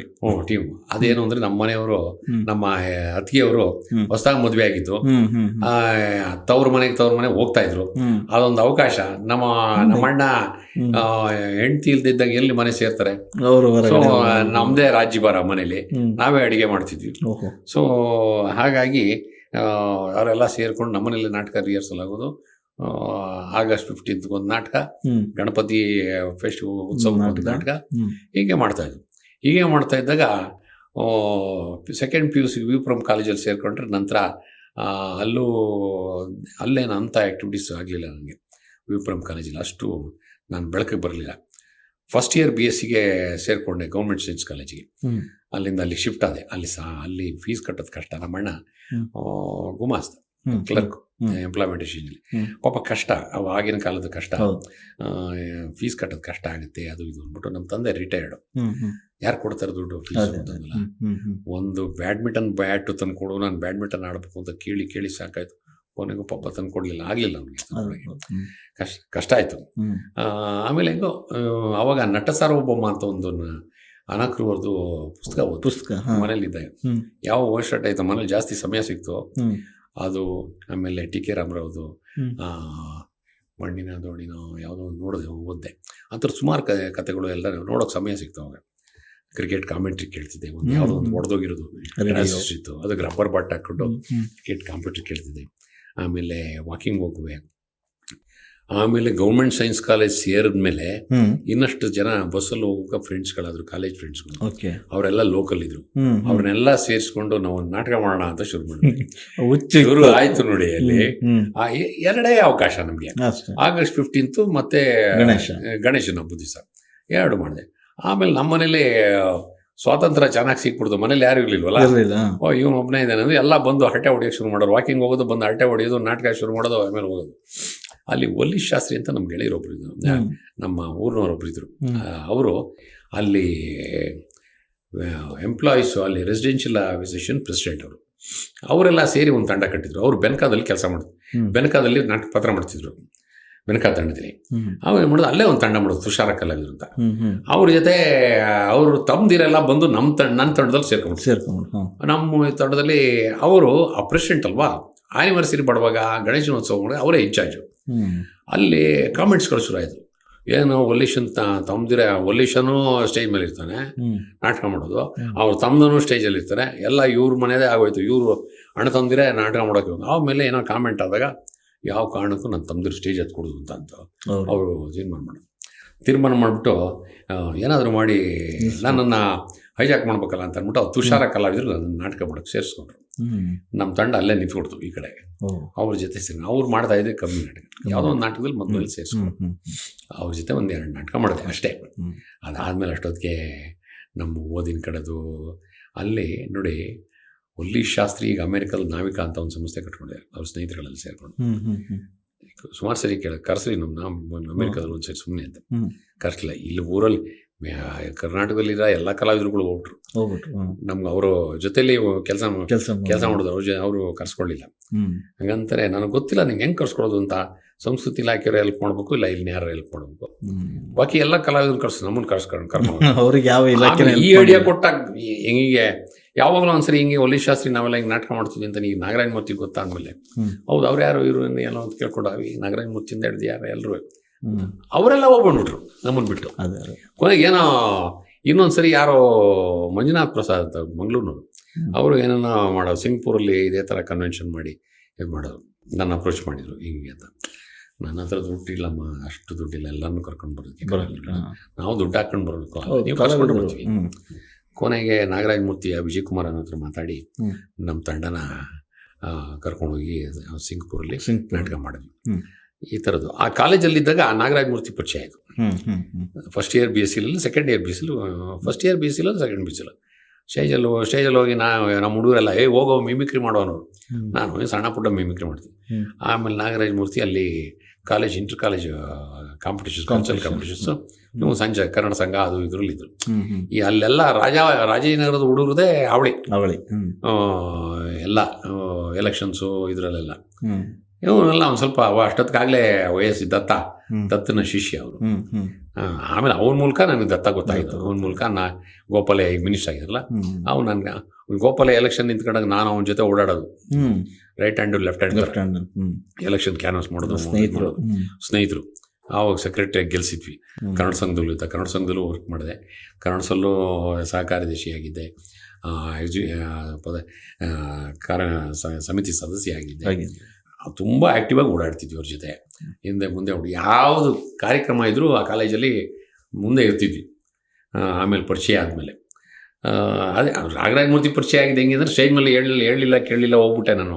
ಹೋಗ್ಬಿಟ್ಟು ಮೈಕ್ ಇಟ್ಕೊಂಡು ಮಿಮಿಕ್ರಿ ಮಾಡೋದು. ಯಾರ ಬರ್ರಿ, ನಾನು ಪರ್ಮಿಷನ್ ಕೇಳಿದ್ರೆ ಯಾರೇ ನಾನು ನೀನು ಹೆಂಗೋದ ಮೇಲಕ್ಕೆ ಸ್ಟೇಜ್ ಮೇಲೆ ಅಂದಾಗ ಹಿಂದ್ಗಡೆ ಹುಡುಗರು ಫುಲ್ ವಿಷಲ್ ಹಾಕ್ಬಿಟ್ರು. ವೋಟ್ ಬ್ಯಾಂಕ್ ಇದೆಯಪ್ಪ ಅಂತ ಹೇಳಿ ಕೊಟ್ಟರು. ಈಗ ಏನಂತಂದ್ರೆ ಯಾವುದೇ ರಾಜಕೀಯ ಪಕ್ಷ ಯಾರೋ ಒಬ್ಬ ವ್ಯಕ್ತಿ ಸ್ವತಂತ್ರವಾಗಿ ಎಲ್ಲ ಒಂದ್ ಕಡೆ ಸ್ಟೇಜ್ ಮೇಲೆ ಮಾತಾಡೋದು ಗುರುತಿಸ್ಕೊಂಬಿಟ್ಟಾಗ ಅವನನ್ನ ಸಾವಿರಾರು ಜನ ಗೊತ್ತಾದ್ರೆ ಫಸ್ಟ್ ಅವ್ನು ಹಿಡಿತಾರೆ. ಕರೆಕ್ಟ್. ಇವನು ನಮ್ಮ ಪಕ್ಷಕ್ಕೆ ಸೇರಿಸ್ಕೊಂಡ್ರೆ ಅವನು ಹಿಂದಿನ ವೈಯಕ್ತಿಕ ಬ್ಯಾಕ್ಗ್ರೌಂಡ್ ಏನಿರುತ್ತೋ ಗೊತ್ತಿಲ್ಲ. ಕರೆಕ್ಟ್. ಅವನು ಪ್ರಾಮಾಣಿಕ ಇರ್ಬೋದು, ಎಲ್ಲ ಅಪ್ರಾಮಾಣಿಕ ಇರ್ಬೋದು, ಮೋಸ್ಟ್ ಕರಪ್ಟೆಡ್ ಇರ್ಬೇಕು, ಅವನು ಇಡೀ ಸಮಾಜಕ್ಕೆ ಹಾನಿಕಾರಕ ಇರ್ಬೋದು ಗೌಪ್ಯದಲ್ಲಿ. ಆದರೂ ಕೂಡ ಯಾಕೆ ರಾಜಕೀಯದಲ್ಲಿ ಸೇರಿಸ್ಕೋತಾರೆ ಅಂತಂದ್ರೆ ಇವನಿಂದ ಇವನು ಸಾವಿರಾರು ಜನ ಲಕ್ಷಾಂತರ ಜನ ಅಟ್ರಾಕ್ಟ್ ಮಾಡ್ತಾನೆ. ಇವನಿಂದ ಅವನ ಪರವಾಗಿ ನಮ್ಮ ಪಕ್ಷದಲ್ಲಿ ಇದ್ಬಿಟ್ರೆ ನಾವು ಅಷ್ಟು ಓಟ್ಗಳು ನಮಗೆ ಸಿಗ್ತವೆ. ಇದೇ ತರ ನಾಗರಾಜ್ ಮೂರ್ತಿ ಹೈಜಾಕ್ ಮಾಡಿದ್ರೆ ನನ್ನ ಹೈಜಾಕ್ ಇವನು ನಮ್ಮ ಜೊತೆ ಇದ್ರೆ ನಮ್ಮ ಕನ್ನಡ ಸಂಘಕ್ಕೆ ಇದಕ್ಕೆಲ್ಲ ಉಪಯೋಗ ಆಗ್ತದೆ, ಜನನ ಅಟ್ರಾಕ್ಟ್ ಮಾಡ್ತಾನೆ ಅಂತ ಅಂದ್ಬಿಟ್ಟು ಅಷ್ಟೇ. ಯಾರು ಆಕರ್ಷಣೆ ಮಾಡ್ತಾರೋ ಅವರು ಹೆಂಗಾದ್ರು ಅವ್ರನ್ನ ಬುಟ್ಟಿಗೆ ಹಾಕೋತಾರೆ, ಅಲ್ಲಿಂದ ಕಂಟ್ರೋಲ್ ಮಾಡ್ಕೋತಾರೆ. ಹಿಂಗೆ ಅಲ್ಲಿಂದ ನಾವು ಸ್ನೇಹಿತರಾದ್ವಿ. ಕನ್ನಡ ಸಂಘದ ಆ್ಯಕ್ಟಿವಿಟೀಸು, ಯೂನಿಯನ್ ಆ್ಯಕ್ಟಿವಿಟೀಸು ಅದು ಇದು ಮಾಡಿದ್ವಿ. ಆಮೇಲೆ ನಾಟಕ ಮಾಡೋಕ್ಕೆ ಶುರು ಮಾಡಿದ್ವಿ. ಕಾಲೇಜಲ್ಲೂ ಒಂದು ಅವನೇ ಡೈರೆಕ್ಟ್ ಮಾಡಿದ ನಾಟಕ ಮಾಡಿದೆ. ಹೀಗೆ ನಡೀತು ಬರ್ತಾ ಬರ್ತಾ ಕಾಲೇಜಲ್ಲಿ. ಆಮೇಲೆ ಇದಕ್ಕಿದ್ದಂಗೆ ಕೋರ್ಸ್ ಮುಗಿದ್ಮೇಲೆ ಒಂದು ಸ್ವಲ್ಪ ದಿನ ಮಾಯ ಆಗಿದ್ದೆ. ಆಮೇಲೆ ಎಲ್ಲೋ ಮತ್ರಿಗಾ ಕಲಾಕ್ಷೇತ್ರದ ಅವನಿಗೆ ಸಿಕ್ತೆ. ಮತ್ರಿಗಾ ನಿರಂತರವಾಗಿ ಅಲ್ಲಿಂದ ಮತ್ತೆ ಮುಂದುವರಿತು ರಂಗಭೂಮಿ ಕೆಲಸ. ಅವ್ರ ಜೊತೆ ಸೇರ್ಕೊಂಡು ನಾಟಕ ಮಾಡಿದೆ.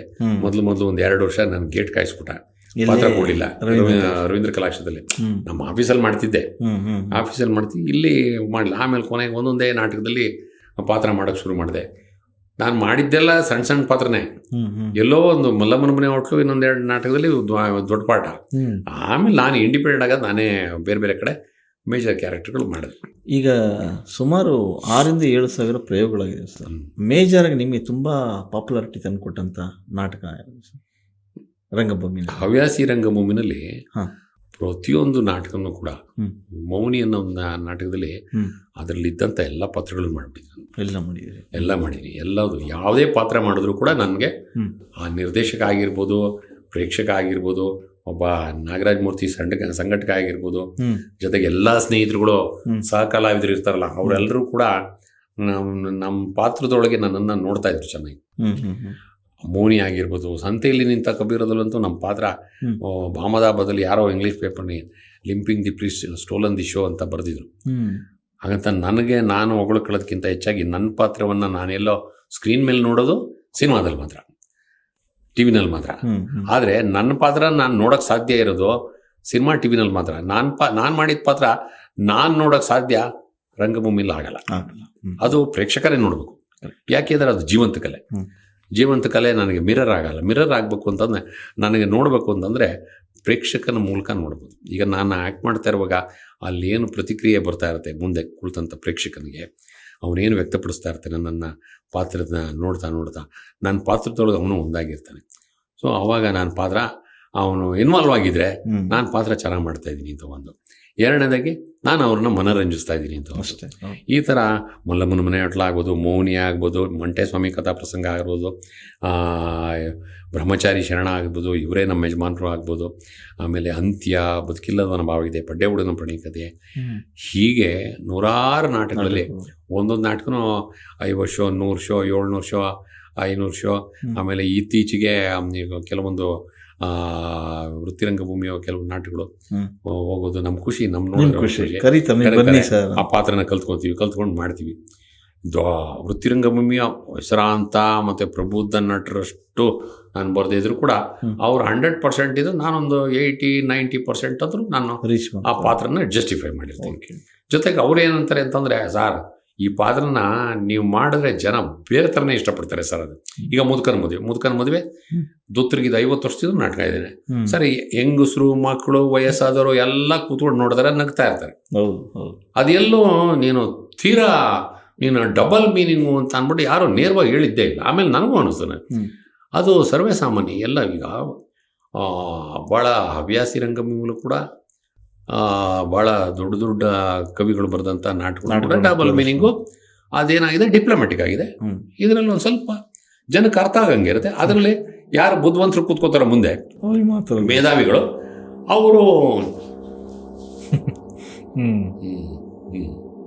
ಕಿರುನಗೆಲೆ ಅದನ್ನು ಅನುಭವಿಸ್ತಾರೆ. ಆದರೆ ಸ್ವಚ್ಛಂದವಾಗಿ ಹೃದಯಪೂರ್ವಕವಾಗಿ ಒಂದು ಹಾಸ್ಯವನ್ನಾಗಲಿ ಒಂದು ಮನರಂಜನೆಯನ್ನು ಅನುಭವಿಸುವಂಥವ್ರು ಜನಸಾಮಾನ್ಯರು. ಅದು ಜನಸಾಮಾನ್ಯರು ಕೈ ಎತ್ತದ ತಾನೇ ಎಲ್ಲರೂ ಗದ್ಗೆ ಇರೋದು. ಹೌದು, ಅವನು ಒಬ್ಬ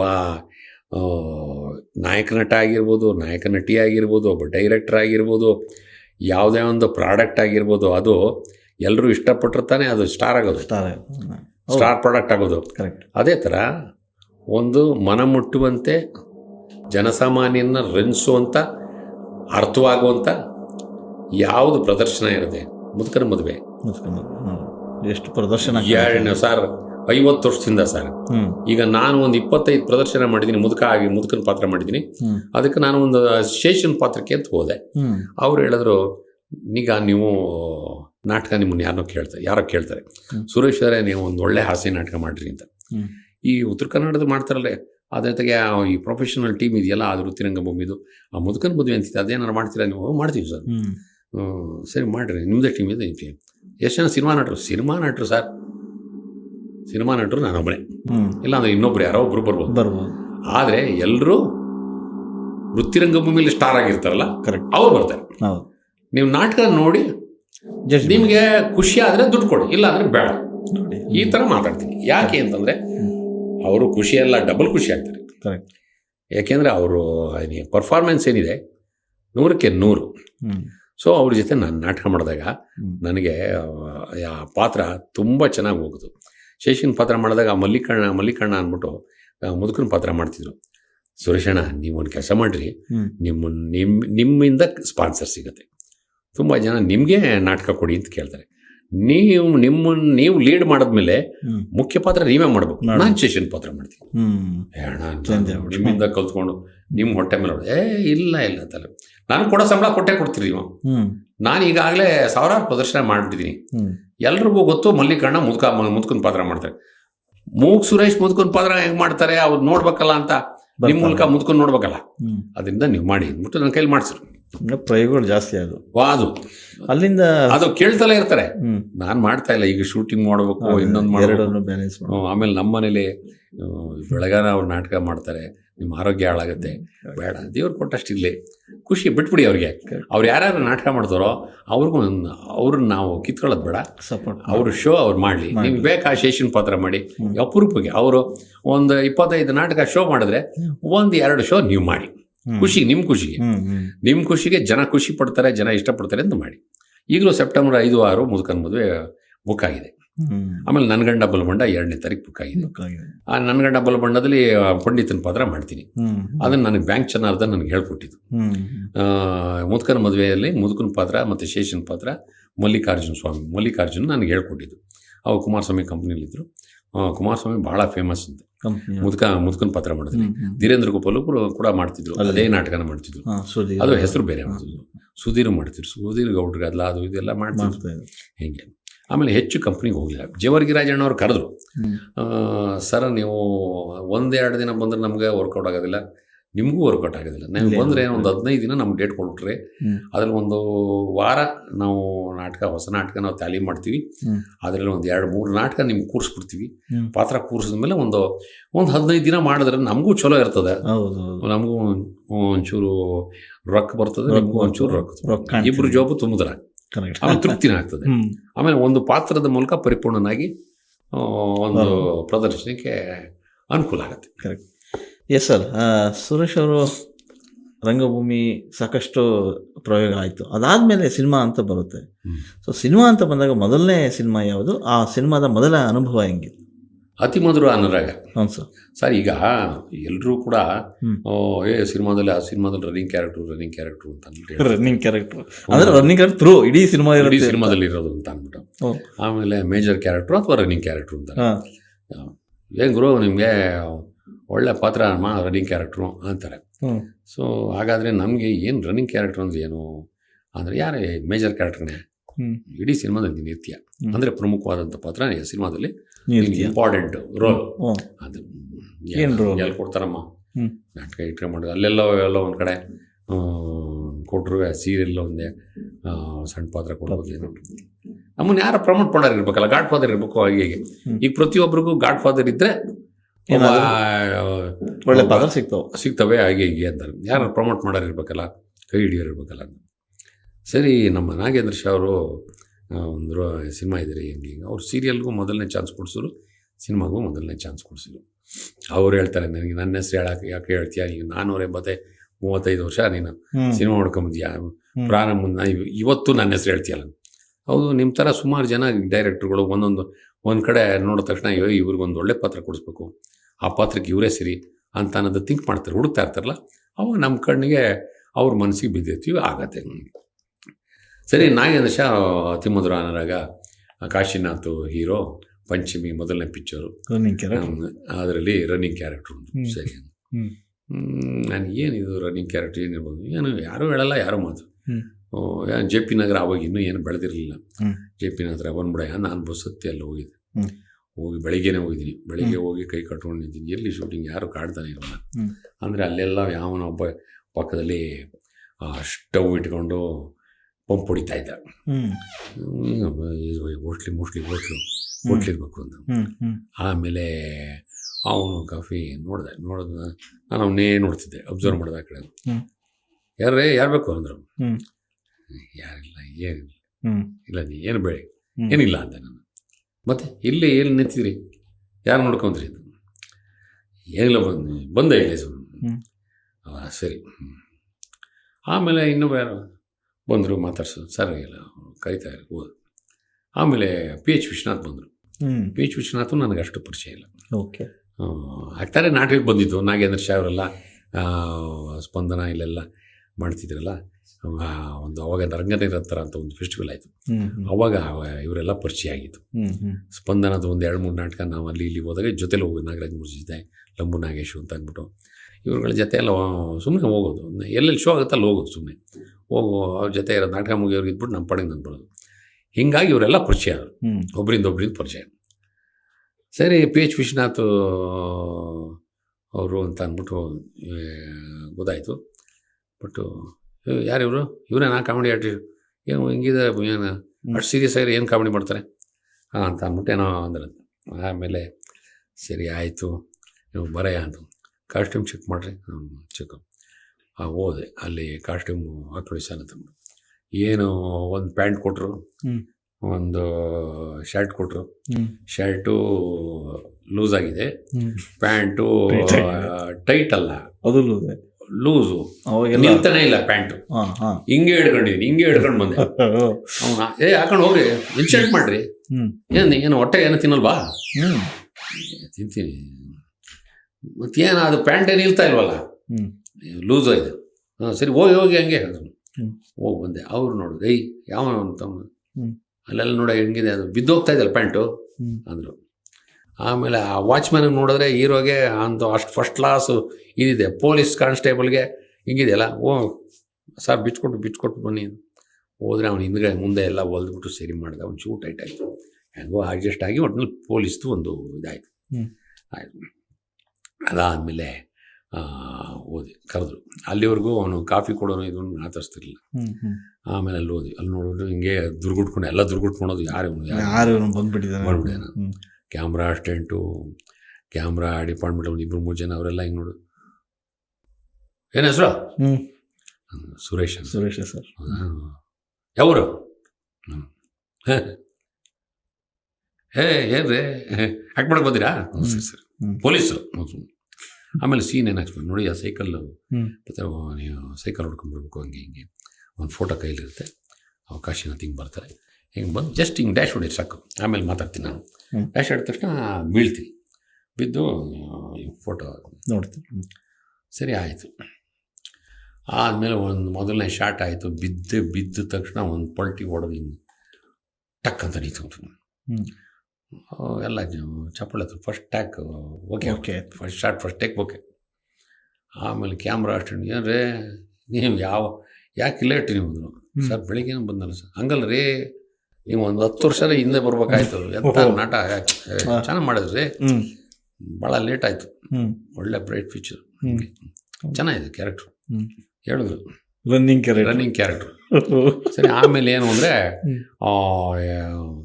ಕಾಶಿನಾಥ್ ಎಲ್ಲಿ ಓಡ್ತಾರೆ ಅಲ್ಲಿ ಅವ್ರ ಹಿಂದ್ಗಡೆ ಚೇಂಜ್ ಮಾಡಿಕೊಂಡು ಇನ್ನೊಬ್ಬ ಇನ್ನೊಬ್ಬ ಚೇಂಜ್ ಮಾಡಿಕೊಂಡು ಅವ್ನು ಫೋಟೋ ಕೊಟ್ಟಿರುತ್ತೆ 10,000. ಈ ಫೋಟೋದಲ್ಲಿ ಇರೋ ಸಿಕ್ಕರೆ ನಿನ್ಗೆ 10,000 ರೂಪಾಯಿ ಬಹುಮಾನ ಅಂತಿರುತ್ತೆ. ಅವ್ನು ನೋಡೋದು ಅವನೇ ಓಡೋದು, ಥ್ರೋ ಪಿಕ್ಚರ್ ಓಡೋದೆ ರನ್ನಿಂಗು. ಇವನೇ ಅವನು ಓಡೋದು ಅಷ್ಟೇ, ಡೇರಾಗಿಲ್ಲ. ರನ್ನಿಂಗ್ ಕ್ಯಾರೆಕ್ಟರ್ ಅಷ್ಟೇ. ಏನೋ ಒಂದು 2 ಡೈಲಾಗ್ ಇರ್ಬೇಕು ಅಷ್ಟೇ ಇಡೀ ಪಿಕ್ಚರ್. ಹಿಂಗಾಗೋಯ್ತು ಸರ್. ಅದಾದಮೇಲೆ ಹರಕೆ ಕುರಿ ಆದಮೇಲೆ ಒಂದು ನಾಟಕ ಮಾಡ್ತಿದ್ದೆ. ನಾಟಕ ಮಾಡ್ತಿರ್ಬೇಕು, ಯಾರೋ ಹುಡ್ಕೊಂಬರೋರು. ಸರಿ, ನಾ ಯಾವನ್ನೂ ಕರ್ಕೊಂಡು ಹೋಗಿಲ್ಲ, ಇಲ್ಲಿ ನಾಟಕ ಮಾಡ್ಬೇಕಷ್ಟೇ ಮಾಡ್ಬಿಟ್ಟು ನಾಗರಾಜ್ ಮೂರ್ತಿ ಗುರಪ್ಪ ಹಾಕಿ ಅಲ್ಲೊಂದು ಸ್ವಲ್ಪ 2 ವರ್ಷ ನಾಟಕ ಮಾಡಲಿಲ್ಲ ಅತ್ಲಿಗೆ. ಆಮೇಲೆ ಏನೇನೋ ಆಯಿತು. ಆಮೇಲೆ ಮತ್ತಿರ್ಗಾ ಸೀತಾರಾಮ್ ಕಾರಂತು ಇನ್ಯಾರು ಸಿಕ್ಕಿರು. ಪಿ ಸುರೇಶ್ ಒಂದು ಪಿಕ್ಚರು, ಸೀತಾರಾಮ್ ಕಾರಂತು ಪಣಿ ರಾಮಚಂದ್ರ ಪರಿಚಯ ಮಾಡಿಕೊಟ್ರು. ಅಲ್ಲೊಂದು ಸಿನಿಮಾ, ಒಳ್ಳೆ ಸಿನಿಮಾ ಆಯಿತು. ಈ ಥರ ಸಣ್ಣ ಪಾತ್ರಗಳನ್ನೇ ಮಾಡ್ಕೊಂಡು ಬಂದು ಆಮೇಲೆ ಒಂದೊಂದೇ ಮೇಜರ್ ಕ್ಯಾರೆಕ್ಟ್ರ್ ಮಾಡ್ಕೊಂಡು ಎಸ್ ನಾರಾಯಣ, ಸೀತಾರಾಮ್ ಕಾರಂತು, ಪಣಿ ರಾಮಚಂದ್ರ ಎಲ್ಲ ಮೇಜರ್ ಕ್ಯಾರೆಕ್ಟ್ರ್ ಕೊಡೋಕ್ಕೆ ಶುರು ಮಾಡೋದು. ಅದಾದಮೇಲೆ ಬೇರೆಯವ್ರ ಪರಿಚಯ ಆದರು, ಹಿಂಗೆ ಆಯಿತು. ಅದಾದಮೇಲೆ ಒಬ್ಬರಿಂದ ಹಿಂಗಾಯ್ತು. ನೋಡಿದ್ರು ಇವ್ರನ್ನ ಕೊಡಬೇಕು ಕ್ಯಾರೆಕ್ಟ್ರ್ ಅನ್ನಿಸ್ತು. ಕೆಲವು ಕಡೆ ಇವರು ಕಾಮಿಡಿ ಬ್ರ್ಯಾಂಡೆಡ್ ಬ್ರ್ಯಾಂಡೇ ಮಾಡಿಬಿಟ್ರು, ಕಾಮಿಡಿಗೆ ಬ್ರ್ಯಾಂಡ್ ಅಂತ ಅಂದ್ಬಿಟ್ಟು ಅದು ಹಿಂಗೆ ಸೀರಿಯಲ್ಗಳು ಹಿಂಗೆ ಆಯಿತು. ಸೀರಿಯಲ್ ಇನ್ಫ್ಯಾಕ್ಟ್ ಏನಿರಬೇಕು ಅಂತಂದರೆ ಸಿನಿಮಾಗಿಂತ ಸೀರಿಯಲ್ಗಳಲ್ಲಿ ಒಳ್ಳೊಳ್ಳೆ ಪಾತ್ರಗಳು ಸಿಕ್ತು. ಡೈರೆಕ್ಟ್ರುಗಳು ಚೆನ್ನಾಗಿ ಮೋಲ್ಡ್ ಮಾಡಿದ್ರು. ಭಾಳ ನಿರಂತರವಾಗಿ ಬರುವಂಥ ಪಾತ್ರಗಳು ಬಂತು. ಪ್ರಾರಂಭದಲ್ಲಿ ಪಣಿ ರಾಮಚಂದ್ರ, ಆಮೇಲೆ ಇವರು TN ಸೀತಾರಾಮು, ನಾಗಾಭರಣ, ನಾಗ್ತಿಹಳ್ಳಿ ಚಂದ್ರಶೇಖರು ಸೀರಿಯಲ್ಗಳಲ್ಲಿ ಅವಕಾಶ ಕೊಟ್ಟರು. ಆಮೇಲೆ ಶೇಷಾದ್ರಿ ಅವರು ಅವಕಾಶ ಕೊಟ್ಟರು. ಆಮೇಲೆ ಬೇರೆಯವ್ರು ಅವಕಾಶ ಕೊಡೋಕ್ಕೆ ಶುರು ಮಾಡಿದ್ರು, ಇವ್ರು ಬಿಟ್ರು. ಸಿನಿಮಾಗಳಲ್ಲಿ ಸುರೇಶ್ ಅಂದ್ರೆ ಭಾಳ ಜನಕ್ಕೆ ಗೊತ್ತಾಗಲ್ಲ. ಮೂಗ್ ಸುರೇಶ್ ಅಂದ್ರೆ ಟಕ್ಕನ ಆಗ್ತದೆ. ಈ ಮೂಗ್ ಸುರೇಶ್ ಬರೋದಕ್ಕೆ ಒಂದು ಕಾರಣ ಇದೆ. ಈ ನಿಮ್ಮ ಕಪ್ಪಣ್ಣ ಆಗಿರ್ಬೋದು, ಸುರೇಶ್ ಆಗಿರ್ಬೋದು, ನಿಮ್ದೆಲ್ಲ ಒಂದು ಟೀಮಲ್ಲಿ ಸುರೇಶ್ ಅನ್ನೋರು ಭಾಳ ಜನ ಇದ್ರು. ಅದಕ್ಕೆ ಅವರು ಮೂಗ್ ಸುರೇಶ್ ಅಂತ ಹೆಸರಿಟ್ರು. ಅದು ಹಿನ್ನೆಲೆ ಒಂಚೂರು ನೀವೇ ಹೇಳಬೇಕು. ಸುಮಾರು ಜನಕ್ಕೆ ಏನ್ರಿ ನಿಮಗೆ ಇಷ್ಟೊಂದು ಮೂಗು ದೊಡ್ಡದಿದೆಯಲ್ಲ, ನಿಮ್ಮ ಮನೇಲಿ ಎಲ್ರಿಗೂ ಹಿಂಗೆ ಇದೆಯಾ ಅನ್ನೋ. ಇಲ್ಲ ಸರ್, ಆ ಥರ ಏನಿಲ್ಲ, ದೊಡ್ಡದಾಗ್ಬಿಟ್ಟಿದೆ ಅಷ್ಟೇ, ಏನು ಮಾಡೋದು, ಮುಖದ ಮೇಲೆ ಮೂಗೆ ಬಾರ ಅನ್ನಂಗೆ. ಏನು ಮುಖದ ಮೇಲೆ ಬರೀ ಮೂಗೆ. ಅವಾಗಂತೂ ಭಾಳ ಸಣ್ಣ ಇದ್ದೆ, ಮೂಗು ಇನ್ನೂ ದಪ್ಪ ಕಾಣೋದು, ಇನ್ನೂ ದಪ್ಪ ಕಾಣೋದು. ಆದರೂ ಮೂಗು ಇಷ್ಟು ದಪ್ಪ ಇದೆ ಅಂತ ಅನ್ನೋದು, ಮೂಗು ದುಷ್ಟ ಇದೆ ಅದು ಅಂತ ಹೇಳಿದ್ರು. ಸುರೇಶ್ ಅಂದರೆ MN ಸುರೇಶ್ ಯಾವ ಊರು. ಆಮೇಲೆ ಅಲ್ಲಿ ಏನು ಮಾಡೋದು, ಈಗ ನಾವು ಓದ್ ಕಡೆ ಎಲ್ಲ ನಾವು ಸುರೇಶ್ ಅನ್ನೋರು ಇನ್ನೊಬ್ಬ ಇರೋರು, ಅವನು ಯಾರನ್ನು ಕರಿಬೇಕು ಅಂತ ಅವ್ರಿಗೂ ಕನ್ಫ್ಯೂಷನ್. ಸುರೇಶ್ MN ಸುರೇಶ್ ಬನ್ರಿ ಇಲ್ಲ, ಇನ್ನೊಬ್ಬ ಚಿಕ್ಕ ಸುರೇಶ್, ಇನ್ನೊಬ್ಬ ಯಾರೋ ಸುರೇಶ್ ಅನ್ಗಳಿನವರು, ಇನ್ಯಾರೋ ಇರೋರು. ಬರೀ ಸುರೇಶ್ ಅನ್ನೋದ್ರೆ ಸುಮಾರು ಜನರು ಹಂಗೆ ಕನ್ಫ್ಯೂಷನ್. ಯಾರು ನಮ್ಮ ತಂದೆ ಪಾಪ ತಾಯಿ ಆಗಿನ ಕಾಲದಲ್ಲಿ ಸುರೇಶ್ ಅನ್ನೋದೇ ಭಾಳ ವಿಶಿಷ್ಟವಾದಂಥ ಹೆಸರು ಅಂತ ಸುರೇಶ, ರಮೇಶ ದೇವರ ಹೆಸರು ಇಟ್ಬಿಟ್ರು. ಭಾಳ ಸಾಹಿತ್ಯಿಕವಾಗಿ ಯೋಚನೆ ಮಾಡಿ ಅಪರೂಪದ ಹೆಸರು ನೀಡೋಂಥ ಅವರು ಒಂದು ಸ್ವಲ್ಪ ಶ್ರಮ ಪಡಲಿಲ್ವೋ ಇಲ್ಲ, ಅದು ಅವ್ರಿಗೆ ಹೊಳಿಲಿಲ್ಲ ಈ ಥರ ಆಗ್ಬೋದು ಅಂತ ಅಂದ್ಬಿಟ್ಟು. ಈ ಥರ ಇಡೀ ಸಮಾಜದಲ್ಲಿ ಒಂದೇ ಹೆಸರು 4 ಜನ 5 ಜನ ಇರ್ತಾರೆ, ಅವ್ರಿಗೇನೋ ಒಂದು ನಿಕ್ ನೇಮ್ ಇಟ್ಟೇ ಇಡ್ತಾರೆ. ಹಾಗಾಗಿ ಈ TN ಸೀತಾರಾಮ್ ಇರ್ಬೋದು, NS ಶಂಕರ್ ಇರ್ಬೋದು, ಮತ್ತು ನಮ್ಮ ಬೇರೆ ಗೆಳೆಯರೆಲ್ಲ ಸೇರಿಕೊಂಡು ಮೂಗು ದಪ್ಪ ಇದೆಯಲ್ಲ, ಉದ್ದ ಇದೆಯಲ್ಲ, ಸುರೇಶನ್ ಕರೀರಿ, ಈ ಪಾತ್ರ ಯಾರು ಮಾಡೋಣ, ಅವರು ಮೂಗು ಮೂಗುದ್ದ ಇದೆಯಲ್ಲ ಹ್ಮ್. ಅವ್ರು ಮಾಡೋರು. ದೊಡ್ಡ ಮೂಗು ಸುರೇಶ್ ಹ್ಮ್. ಹಿಂಗೆ ಹೇಳಿ ಮೂಗನ್ ಕರೀರಿ ಮೂಗು ಕರೀರಿ ಅಂತ ಆಯ್ತು. ಕೊನೆ ಮೂಗಾಯ್ತು. ಆ ಮೂಗು ಅಂತ ಒಬ್ರಿಂದ ಒಬ್ರಿಗೆ ಅದು ಬಾಯ್ಪಾಠ ಆಗ್ಬಿಡ್ತು ಆಗೋಯ್ತು. ಎಲ್ಲರೂ ಫಸ್ಟ್ ಒಂದು ಸ್ವಲ್ಪ ಬೇಜಾರಾಗ್ತಿತ್ತು. ಆಮೇಲೆ ಅದು ಮೂಗು ನನ್ನನ್ನು ಪ್ರೀತಿ ಮಾಡೋಕೆ ಶುರು ಮಾಡಿದ್ಮೇಲೆ ನನಗೂ ಆ ಪ್ರೀತಿಯ ಮೂಗು ಅನ್ನೋದು ನಾನು ಸುರೇಶ್ ಅನ್ನೋ ಹೆಸರಿಗೆ ಅಂಟ್ಕೊಂಡ್ಬಿಡ್ತು. ನಿಕ್ ನೇಮ್ ಆಗೋಯ್ತು. ಆಗ್ಬಿಡ್ತು. ಸರ್, ಅಣ್ಣವರು ಕೂಡ ನಿಮ್ಮ ಮೂಗಿನ ಬಗ್ಗೆ ಮಾತಾಡಿ. ಅವು ಯಾವಾಗಲೂ ಒಂದ್ಸರಿ ಮೂಗು ಹಿಡ್ಕೊಂಡ್ಬಿಟ್ಟಿದ್ರು. ಘಟನೆ ಹೇಳಿ ಸರ್, ಯಾವಾಗ, ಎಲ್ಲಿ? ಅದು ಪಕ್ಕದ ಮನೆ ಹುಡುಗಿ. ಹ್ಞೂ ಸರ್. ಪಕ್ಕದ ಮನೆ ಹುಡುಗಿ ಶೂಟಿಂಗ್ ಮುಹೂರ್ತ. ಹ್ಞೂ ಸರ್. ಅದಕ್ಕಿಂತ ಮುಂಚೆ 2-3 ಸರಿ ಸಿಕ್ಕಿದ್ರು ಹಾಂ. ಭಾಳ ಮುಖಾಮುಖಿಯಾಗಿ. ಆದರೂ ಅಷ್ಟಿರಲಿಲ್ಲ. ನಿಕ್ಷೇಪ ಅಂತ ಒಂದು ಸೀರಿಯಲ್ ಮಾಡೋದು ಶೇಷಾದ್ರಿ ಅವರು, ಅವ್ರದ್ದೇ ಪ್ರೊಡಕ್ಷನ್. ಅದರಲ್ಲಿ ಮುಹೂರ್ತಕ್ಕೆ ಹೋಗೋಕ್ಕಾಗಲಿಲ್ಲ. ಆಮೇಲೆ ಆ ಸೀರಿಯಲ್ ಎಪಿಸೋಡ್ಗಳು ನೋಡಿದಾಗ ಯಾರು ಇವ್ರು, ನಾನು ನೋಡೇ ಇಲ್ಲ ಇವ್ರನ್ನ, ಫಸ್ಟ್ ಟೈಮ್ ನೋಡ್ತಾ ಇದ್ದೀನಿ, ಸ್ವಲ್ಪ ಮೂಗು ಉದ್ದ ಇದೆ, ಇವ್ರನ್ನ ನೋಡ್ಬೇಕಲ್ರಿ ಅಂತ ಶೇಷಾದ್ರಿಗೆ ಅಂದಿರುತ್ತೆ. ಶೇಷಾದ್ರಿ ಏನ್ರಿ ಅಣ್ಣವ್ರ ಕಣ್ಣಿಗೆ ಬಿದ್ದುಬಿಟ್ರಿ, ಇನ್ನಾಗೋಯ್ತು, ಇನ್ನೇನೋ ನಮಗೆ ನಿಮ್ಮ ಇತಿಹಾಸನೇ ಬದಲಾಗೋಗ್ಬಿಡುತ್ತೆ ಈಗ, ಹಂಗೆ ಹಿಂಗೆ ಅಂದ್ರು. ಏನು ಇವ್ರು ಹೇಳೋದು ನಿಜಾನ ನಂಬೇಕಾ, ಏನಿದು ನಮ್ಗೆ ಇನ್ನೇನು ಇದು ಒಂಥರ ಪ್ರಳಯ ಆಗ್ಬಿಡುತ್ತಾ, ಹಾಗೆ ಹೀಗೆ ಅಂದ್ಕೊಂಡಿದ್ದೆ. ಆದರೆ ಏನೂ ಆಗಲಿಲ್ಲ. ಬಟ್ ಆದರೆ ಯಾವುದೋ ಒಂದು 2-3 ಫಂಕ್ಷನ್ ಸಿಕ್ಕಿದಾಗ ನೋಡ್ಬಿಟ್ಟು ಅವರು ಒಂದು ಸ್ವಲ್ಪ ಕಣ್ಣಾಡಿಸ್ಬಿಟ್ಟು ನಿಮ್ಮ ಕಾಮಿಡಿ ನೋಡಿದ್ದೀನಿ ನಾನು, ನಮ್ಮದು ಪ್ರೊಡಕ್ಷನ್ ನೋಡಿದ್ದೀನಿ, ಚೆನ್ನಾಗಿ ಮಾಡ್ತೀರಿ ನೀವು ಅಂದರು ಒಂದು ಸತಿ. ಇನ್ನೊಂದು ಸರಿ ಸಿಕ್ಕಾಗ ಇನ್ನೊಂಥರ ಆದರು. ಇನ್ನೊಂದು ಸರಿ ಸಿಕ್ಕಾಗ ಕೈ ಹಿಡ್ಕೊಂಡವ್ರು ಬಿಡಲೇ ಇಲ್ಲ. ಆಮೇಲೆ ಇನ್ನೊಂದು ಸರಿ ತುಂಬ ರಶು, ಹತ್ರಕ್ಕೆ ಹೋಗಿ ವಿಶ್ ಮಾಡೋಣ ಅಂತ ಹೋದರೆ ನಮ್ಮ ಮಲ್ಲಿಕಾರ್ಜುನ್ ಅಂತ ಅವರ ಕಂಪ್ನಿಲಿ ಮ್ಯಾನೇಜರು, ಅವರೊಂದು ಹಾರ ಕೊಟ್ಟರು. ಅಣ್ಣವ್ರಿಗೆ ಹಾರ ಹಾಕ್ಬಿಟ್ಟು ಕೈ ಕೊಟ್ಟರೆ ಅವ್ರು ಏನು ಮಾಡಿದ್ರು, ಮೂಗು ಹಿಡ್ಕೊಂಡ್ರು. ಮೂಗು ಹೆಚ್ಚು ಕಮ್ಮಿ ನಮ್ಮ ಹಾಗೆ ಇದೆ ಅಂದರು. ಖಂಡಿತ ಇಲ್ಲ ಸರ್, ಉದ್ದ ಇದೆ, ದಪ್ಪ ಇದೆ ಅಷ್ಟೇ. ರಾಜ್ಕುಮಾರ್ ಮೂಗುರ ಸುಂದರವಾಗಿ ಏನಿಲ್ಲ. ಎಸ್ ಸರ್, ನೀವು ರಂಗಭೂಮಿ, ಕಿರುತೆರೆ ಮತ್ತು ಸಿನಿಮಾ ಈ 3 ರಂಗದಲ್ಲೇ ಇದ್ದಂಥವ್ರು. ನಿಮಗೆ ತುಂಬ ಕಂಫರ್ಟ್ ಝೋನ್ ಯಾವುದು ಸರ್? ರಂಗಭೂಮಿ, ಸಿನಿಮಾ, ಕಿರುತೆರೆ. ಸರ್, ಕಂಫರ್ಟ್ ಝೋನ್ ಅಂತಂದರೆ ಒಂದು ಭಾಳ ಯಾವುದೇ ಪಾತ್ರ ಕೊಟ್ಟರೆ, ಸಿನಿಮಾ ಇರ್ಬೋದು, ಟಿ ವಿ ಇರ್ಬೋದು, ರಂಗಭೂಮಿ ಇರ್ಬೋದು, ಆ ಪಾತ್ರದಲ್ಲಿ ನಾವು ಆ ಪಾತ್ರನ ಫಸ್ಟು ನಾವು ಪ್ರೀತಿ ಮಾಡ್ತೀವಿ. ಪಾತ್ರನ ಒಂದು ಸ್ವಲ್ಪ ಇದು ಮಾಡಿದಾಗ ಹೆಚ್ಚು ಓದಿ ಆ ಪಾತ್ರದ ಒಂದು ಇಂಚಿಂಚನ್ನು ಕೂಡ ಅದು ಹೀಗೆ ಮಾಡ್ಬೋದು ಅಂತ ಅರ್ಥ ಮಾಡಿಕೊಂಡು ಆ ಪಾತ್ರ ಇಷ್ಟ ಆಗ್ಬಿಡುತ್ತೆ. 3 ಪ್ರಕಾರಗಳಲ್ಲಿ ಪಾತ್ರ ಅಷ್ಟೇ. ಸಿನಿಮಾದಲ್ಲಿ ಒಂಥರ ಎಕ್ಸ್ಪೀರಿಯೆನ್ಸ್ ಆಗುತ್ತೆ, ಅದು ಒಂದು ಸರ್ತಿ ಅಷ್ಟೇ. ಅದಾದಮೇಲೆ ಪಿಕ್ಚರ್ ನೋಡಿದಾಗ ಅನಿಸ್ಬೋದು. ಟಿ ವಿನಲ್ಲಿ ಅದು ಒಂಥರ ಆ ಕ್ಷಣಕ್ಕೆ. ಆಮೇಲೆ ಜನಗಳ ಬಾಯಲ್ಲಿ ಹೆಚ್ಚು ಪಬ್ಲಿಸಿಟಿ ಸಿಗೋತ್ತು. ಮಕ್ಕಳಿಂದ ಹಿಡಿದು ವಯಸ್ಸಾದ್ರತ್ತು ಒಂದು ಮನೆ ಥಿಯೇಟ್ರಿಗೆ ಹೋಗಿ ನೋಡೋಂಗಿಲ್ವಲ್ಲ, ಮನೆ ಮುಂದೆ ಸುಲಭವಾಗಿ ಎಲ್ಲರ ಕೈಗೂ ಸಿಕ್ಬಿಡ್ತೀವಿ ಬಿಸ್ಕೆ ಥರ. ಆದರೆ ನಾಟಕ ಇದೆಯಲ್ಲ, ಇದು ವಿಶಿಷ್ಟವಾದಂಥ ಒಂದು ಪ್ರಕಾರ. ಅಲ್ಲೇ ಬಹುಮಾನ, ಅಲ್ಲೇ ಪ್ರತಿದಿನ. ನಾನು ಹೇಳ್ದಲ್ಲ ನಿಮ್ಮ ಮೊದಲೇ, ಅದೆಲ್ಲೂ ನಮಗೆ ಮಿರರ್ ಥರ ನಾನು ಏನು ಮಾಡಿದ್ದೀನಿ ಅಂತ ಗೊತ್ತಾಗುತ್ತೆ. ನಾಟಕದಲ್ಲಿ ನಾನು ಏನು ಮಾಡಿದ್ದೀನಿ ಅಂತ ವಿಡಿಯೋ ರೆಕಾರ್ಡ್ ಮಾಡ್ಕೊಂಡು ನೋಡಬೇಕು. ಬಟ್ ಅಷ್ಟು ಪರ್ಫೆಕ್ಷನ್ಸ್ ಇರಲ್ಲ. ಆದರೆ ನಾಟಕ ಮಾಡುವಾಗ ಬೇರೆಯವ್ರ ಮೂಲಕ ನಮಗೆ ಪ್ರತಿಕ್ರಿಯೆ ಸಿಗ್ತದೆ, ನಾನು ಏನು ಮಾಡ್ತಾ ಇದ್ದೀನಿ ಏನು ಅಂತ ಅಂದ್ಬಿಟ್ಟು. ಆವಾಗ ನಮ್ಮ ಪ್ರತಿಭೆ ಇಮಿಡಿ ಆಗುತ್ತೆ ಒಂದು. ಜೊತೆಗೆ ಅದರಲ್ಲಿ ಸಿಗುವಂಥ ಖುಷಿ ಇನ್ಯಾವ ಸಿನಿಮಾ ಟಿ ವಿನಲ್ಲೂ ಸಿಗಲ್ಲ. ಎಲ್ಲ ಒಂದು ಕಡೆ ಬರೀ ಹಾಸ್ಯಕ್ಕೆ ಸೀಮಿತ ಮಾಡಿಬಿಟ್ರು ನನಗೆ ಅಂತ ಅನಿಸ್ತಾ? ಸರ್, ಅನಿಸುತ್ತೆ. ಏನು ಮಾಡೋದು, ಅನಿವಾರ್ಯ. ತುಂಬ ಗಂಭೀರವಾದ ಪಾತ್ರ ಮಾಡಿದ್ದು ಉದಾಹರಣೆಗಳು? ಸರ್, ಗಂಭೀರವಾದಂಥ ಪಾತ್ರ ಮಾಡಿದ್ದೀನಿ. ಮಿಸ್ಟರ್ ಎಕ್ಸ್ ಅಂತ ಅಂದ್ಬಿಟ್ಟು ಅಮರದೇವ್ ಒಂದು ಮಾಡಿಸಿದ್ರು ಡಿಟೆಕ್ಟಿವ್ ಆಗಿ. ಆಮೇಲೆ ಈಗ ಒಂದು ಸಿನಿಮಾ ಹೇಳಬೇಕು ಬೇಡೋ ಗೊತ್ತಿಲ್ಲ, ನನ್ನ ಈ 450 ಸಿನಿಮಾಗಳಾದಮೇಲೆ 450-480 ಆಗಿರ್ಬೋದು, 300ವರೆಗೂ ಲೆಕ್ಕಾಟಿದ್ದೀನಿ. ಸಿನಿಮಾಗಳಾದಮೇಲೆ ದೀರ್ಘ ನಿರಂತರವಾದಂಥ ಪ್ರಯಾಣದಲ್ಲಿ ನಾನು ಭಾಳ ವರ್ಷಗಳಿಂದ ನಾನು ಒಂದು ಸಣ್ಣ ಪ್ರೊಡಕ್ಷನ್ ಮಾಡಬೇಕು, ಇಲ್ಲ ಡೈರೆಕ್ಷನ್ ಮಾಡಬೇಕು, ದುಡ್ಡು ಏನು ಮಾಡೋದು, ಅಷ್ಟು ದುಡ್ಡು ಹೆಂಗೆ ಸೇರಿಸೋದು, ಹೆಂಗೆಲ್ಲ ಆಯಿತು. ಆಮೇಲೆ ದುಡ್ಡು ಹಾಕಿದ್ಮೇಲೆ ಅದು ವಾಪಸ್ಸಂತೂ ಬರಲ್ಲ. ಆಮೇಲೆ ನಾನು ಇಷ್ಟು ದುಡ್ಡು ಕಳೆದ್ಬಿಟ್ರೆ ಮನೆಯವ್ರು ಸುಮ್ಮನೆ ಇರ್ತಾರ ಅಂತ ಅನ್ನೋದೆಲ್ಲ ಯೋಚನೆಗಳಿತ್ತು. ಆದರೂ ಕೂಡ ಈ ಸಬ್ಸಿಡಿ ಅನ್ನೋದು ಒಂದು ಬರುತ್ತೆ, ಇಲ್ಲ ಅಂತಂದ್ರೆ ಏನಾದರೂ ಯಾರಾದರೂ ಟಿ ವಿ ರೈಟ್ಸ್ ತೊಗೋತಾರೆ, ಇನ್ಯಾರು OTT ಇರುತ್ತೆ, ಇನ್ನೇನೋ ಸಿನಿಮಾನೇ ಚೆನ್ನಾಗಿತ್ತು ಅಂತಂದರೆ ಅದನ್ನು ಮಾರಿಬಿಟ್ರೆ ನಾನು ಹಾಕಿ ದುಡ್ಡು ವಾಪಸ್ ಬರಲಿ, ಲಾಭ ಬೇಡ, ನಾನು ಸಿನಿಮಾ ಮಾಡಿದ ಒಂದು ತೃಪ್ತಿ ಸಿಗುತ್ತೆ ಅಂತ ಅನ್ನೋದೆಲ್ಲ ಯೋಚನೆ ಮಾಡ್ತಾ ಇದ್ದಾಗ ತುಂಬ ಜನಗಳನ್ನು ಕನ್ಸಲ್ಟ್ ಮಾಡಿದಾಗ ಪಿ ಶೇಷಾದ್ರಿ ಅವ್ರ ಹತ್ರ ನಾನು ಪಾರ್ಟ್ನರ್ ಪ್ರೊಡ್ಯೂಸರ್ ಆಗಿ ನನ್ನ ಮಿಸ್ಸಸ್ ಹೆಸರಲ್ಲಿ ಒಂದು ಸ್ವಲ್ಪ ದುಡ್ಡು ಹಾಕ್ತೆ. ಮೊದಲನೇ ಪಿಕ್ಚರ್ ಮುನ್ನೋಡಿ, ಎರಡನೇ ಪಿಕ್ಚರು ಅತಿಥಿ, ಅದಾದಮೇಲೆ ಮೂರನೇದಕ್ಕೆ ನಾನು ಯಾಕೋ ನಾನು ಒಂದು ಸೈಟ್ ತಗೊಳ್ಬೇಕು ಅಂತ ಅಂದ್ಬಿಟ್ಟು ಅನಿಸ್ತು. ಆಮೇಲೆ ಸೈಟ್ ತೊಗೊಂಡು ಮತ್ತು ಅವ್ರು ದುಡ್ಡು ಹಾಕಕ್ಕೆ ಹೋಗಲ್ಲ, ಬಿಟ್ಬಿಟ್ಟೆ ನಾನು. ಏನೋ ಪಾಪ ಯಾಕೆ ನಾನೇ ಬೇಡ ಶೇಷಾದ್ರಿ ಅಂತ ಅಂದ್ಬಿಟ್ಟು ಸುಮ್ಮನೆ ಆಗ್ಬಿಟ್ಟೆ, ದೂರ ಆಗ್ಬಿಟ್ಟಿದೆ.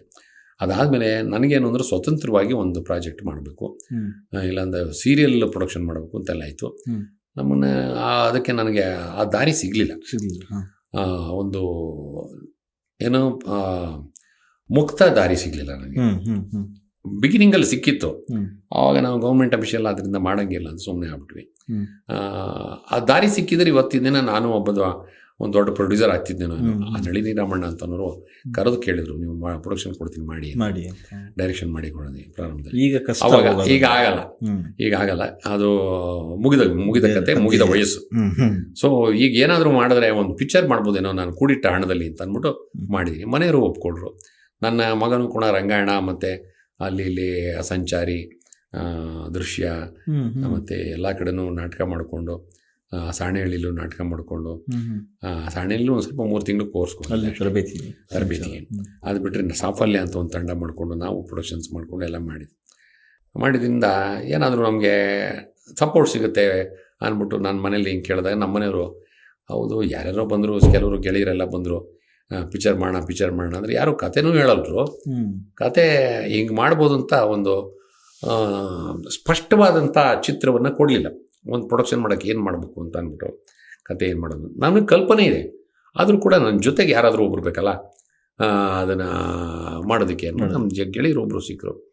ಆಮೇಲೆ ಬರಹಗಾರರು ಸಿಕ್ಕರು, ಹರೀಶ್ ಅಂತ ಅಂದ್ಬಿಟ್ಟು. ಅವನು ಸಿನಿಮಾ ಮಾಡೋದಕ್ಕೆ ಕತೆನೂ ಚೆನ್ನಾಗಿದೆ ಅನ್ನಿಸ್ತು. ಇದು ನನ್ನ ಈ ಕತೆ ನಾನು ಮಾಡ್ಬೋದು ಅನ್ನಿಸ್ತು. ಒಂದು ಸಿನಿಮಾನ ಮನೆಯವರು ಒಪ್ಪಿಗೆ ತೊಗೊಂಡು ಒಂದು ಸಿನಿಮಾನ ಈಗ ಮಾಡಿದ್ವಿ. ಚಿಕ್ಕವಾಗಿ ಮಾಡಿದ್ದೀನಿ ಅಂತ ಅನಿಸುತ್ತೆ. ಅದು ಬಂದ ಮೇಲೆ ಜನ ನೋಡಿದವ್ರು ಹೇಳಬೇಕು, ಗೆಳೆಯರು ನೋಡಿದವ್ರು ಹೇಳಬೇಕು ಎಷ್ಟು ಚೆನ್ನಾಗಿರುತ್ತೆ. ಮಾಡಿರ್ತೀವಿ ಯಾಕಂದರೆ ಇಷ್ಟು ವರ್ಷದ ಅನುಭವ, ಆ ಅನುಭವದ ಪಾಕ, ಅನುಭವದ ಸಾರ ನಿಮ್ಮ ನಿರ್ದೇಶನ ಅದನ್ನೆಲ್ಲೂ ನಾನು ಇಲ್ಲೂ ಕೂಡ ನಾನು ಈಗ ನಾನು ಹೇಳಿಲ್ಲ ಬಹಿರಂಗವಾಗಿ. ಅದಕ್ಕೆ ಸಮಯ ಬಂದಾಗ ಅದಕ್ಕೆ ಅಂತ ಒಂದು ಕಾರ್ಯಕ್ರಮವನ್ನು ಮೀಸಲಾಗಿಟ್ಟು ಆ ಸಮಯದಲ್ಲಿ ಎಲ್ಲವನ್ನೂ ಪ್ರಸ್ತುತಪಡಿಸೋಣ ಅಂತ ನಾನು ಅದಕ್ಕಾಗಿ ಕಾಯ್ತಾ ಇದ್ದೀನಿ. ಅದೊಂದು ಗಳಿಗೆ ಬರಲಿ ಅಂತ.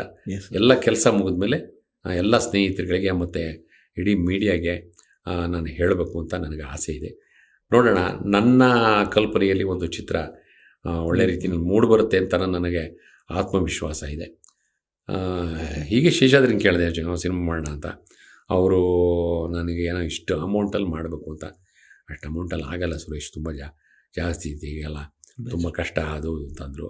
ನನ್ನ ಕೈಲಿ ಶಕ್ತಿ ಇಲ್ಲ, ಇಲ್ಲ ನಾನು ಸ್ವತಂತ್ರವಾಗ್ಬಿಡ್ಬೇಕು. ಯಾಕೆಂತಂದರೆ ನಾನು ಕೂಡಿಟ್ಟ ಹಣ ನಮ್ಮನೆಯವರು ಒಪ್ಕೊಂಡಿದ್ದಾರೆ, ನನ್ನ ಎಲ್ಲ ಇಡೀ ತಂಡ ಒಪ್ಕೊಂಡಿದೆ ಮಾಡೋಣ ಅಂತ ನೋಡು ಪ್ರಾಮಾಣಿಕವಾಗಿ.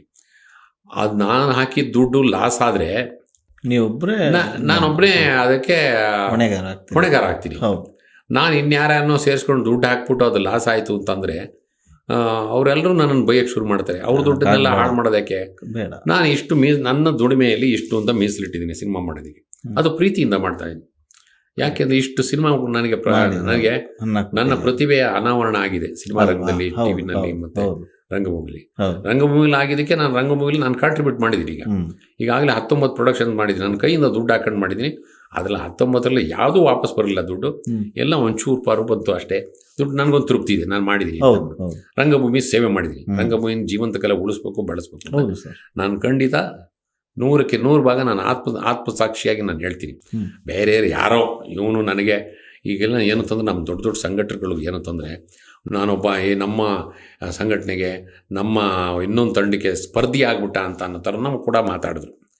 ಅದೆಲ್ಲ ಮಾತಾಡಿದ್ದು ಇವನು ನಿನಗೆ ಆಗಬೇಕಾಗಿತ್ತು, ಒಬ್ಬ ನಟನಾಗಿ ನೀನು ಉಳಿಯೋಕ್ಕಾಗ್ತಿರಲ್ವಾ ಅಂತ ಕೂಡ ಮಾತಾಡಿದ್ರು, ಬೈದರು, ಎಲ್ಲ ಆಯಿತು.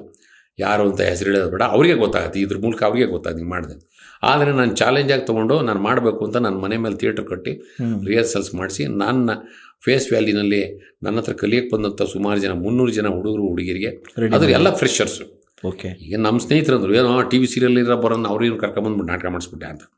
ಇಲ್ಲ, ಯಾರು ಸೀರಿಯಲ್ ಬಂದವರು ನಾನು ನಾಟಕ ಮಾಡಲಿಲ್ಲ, ಎಲ್ಲ ಹೊಸಬ್ರು ಹುಡುಗರು ರೆಡಿ ಮಾಡಿ ನಾಟಕ ಮಾಡಿದ್ವಿ.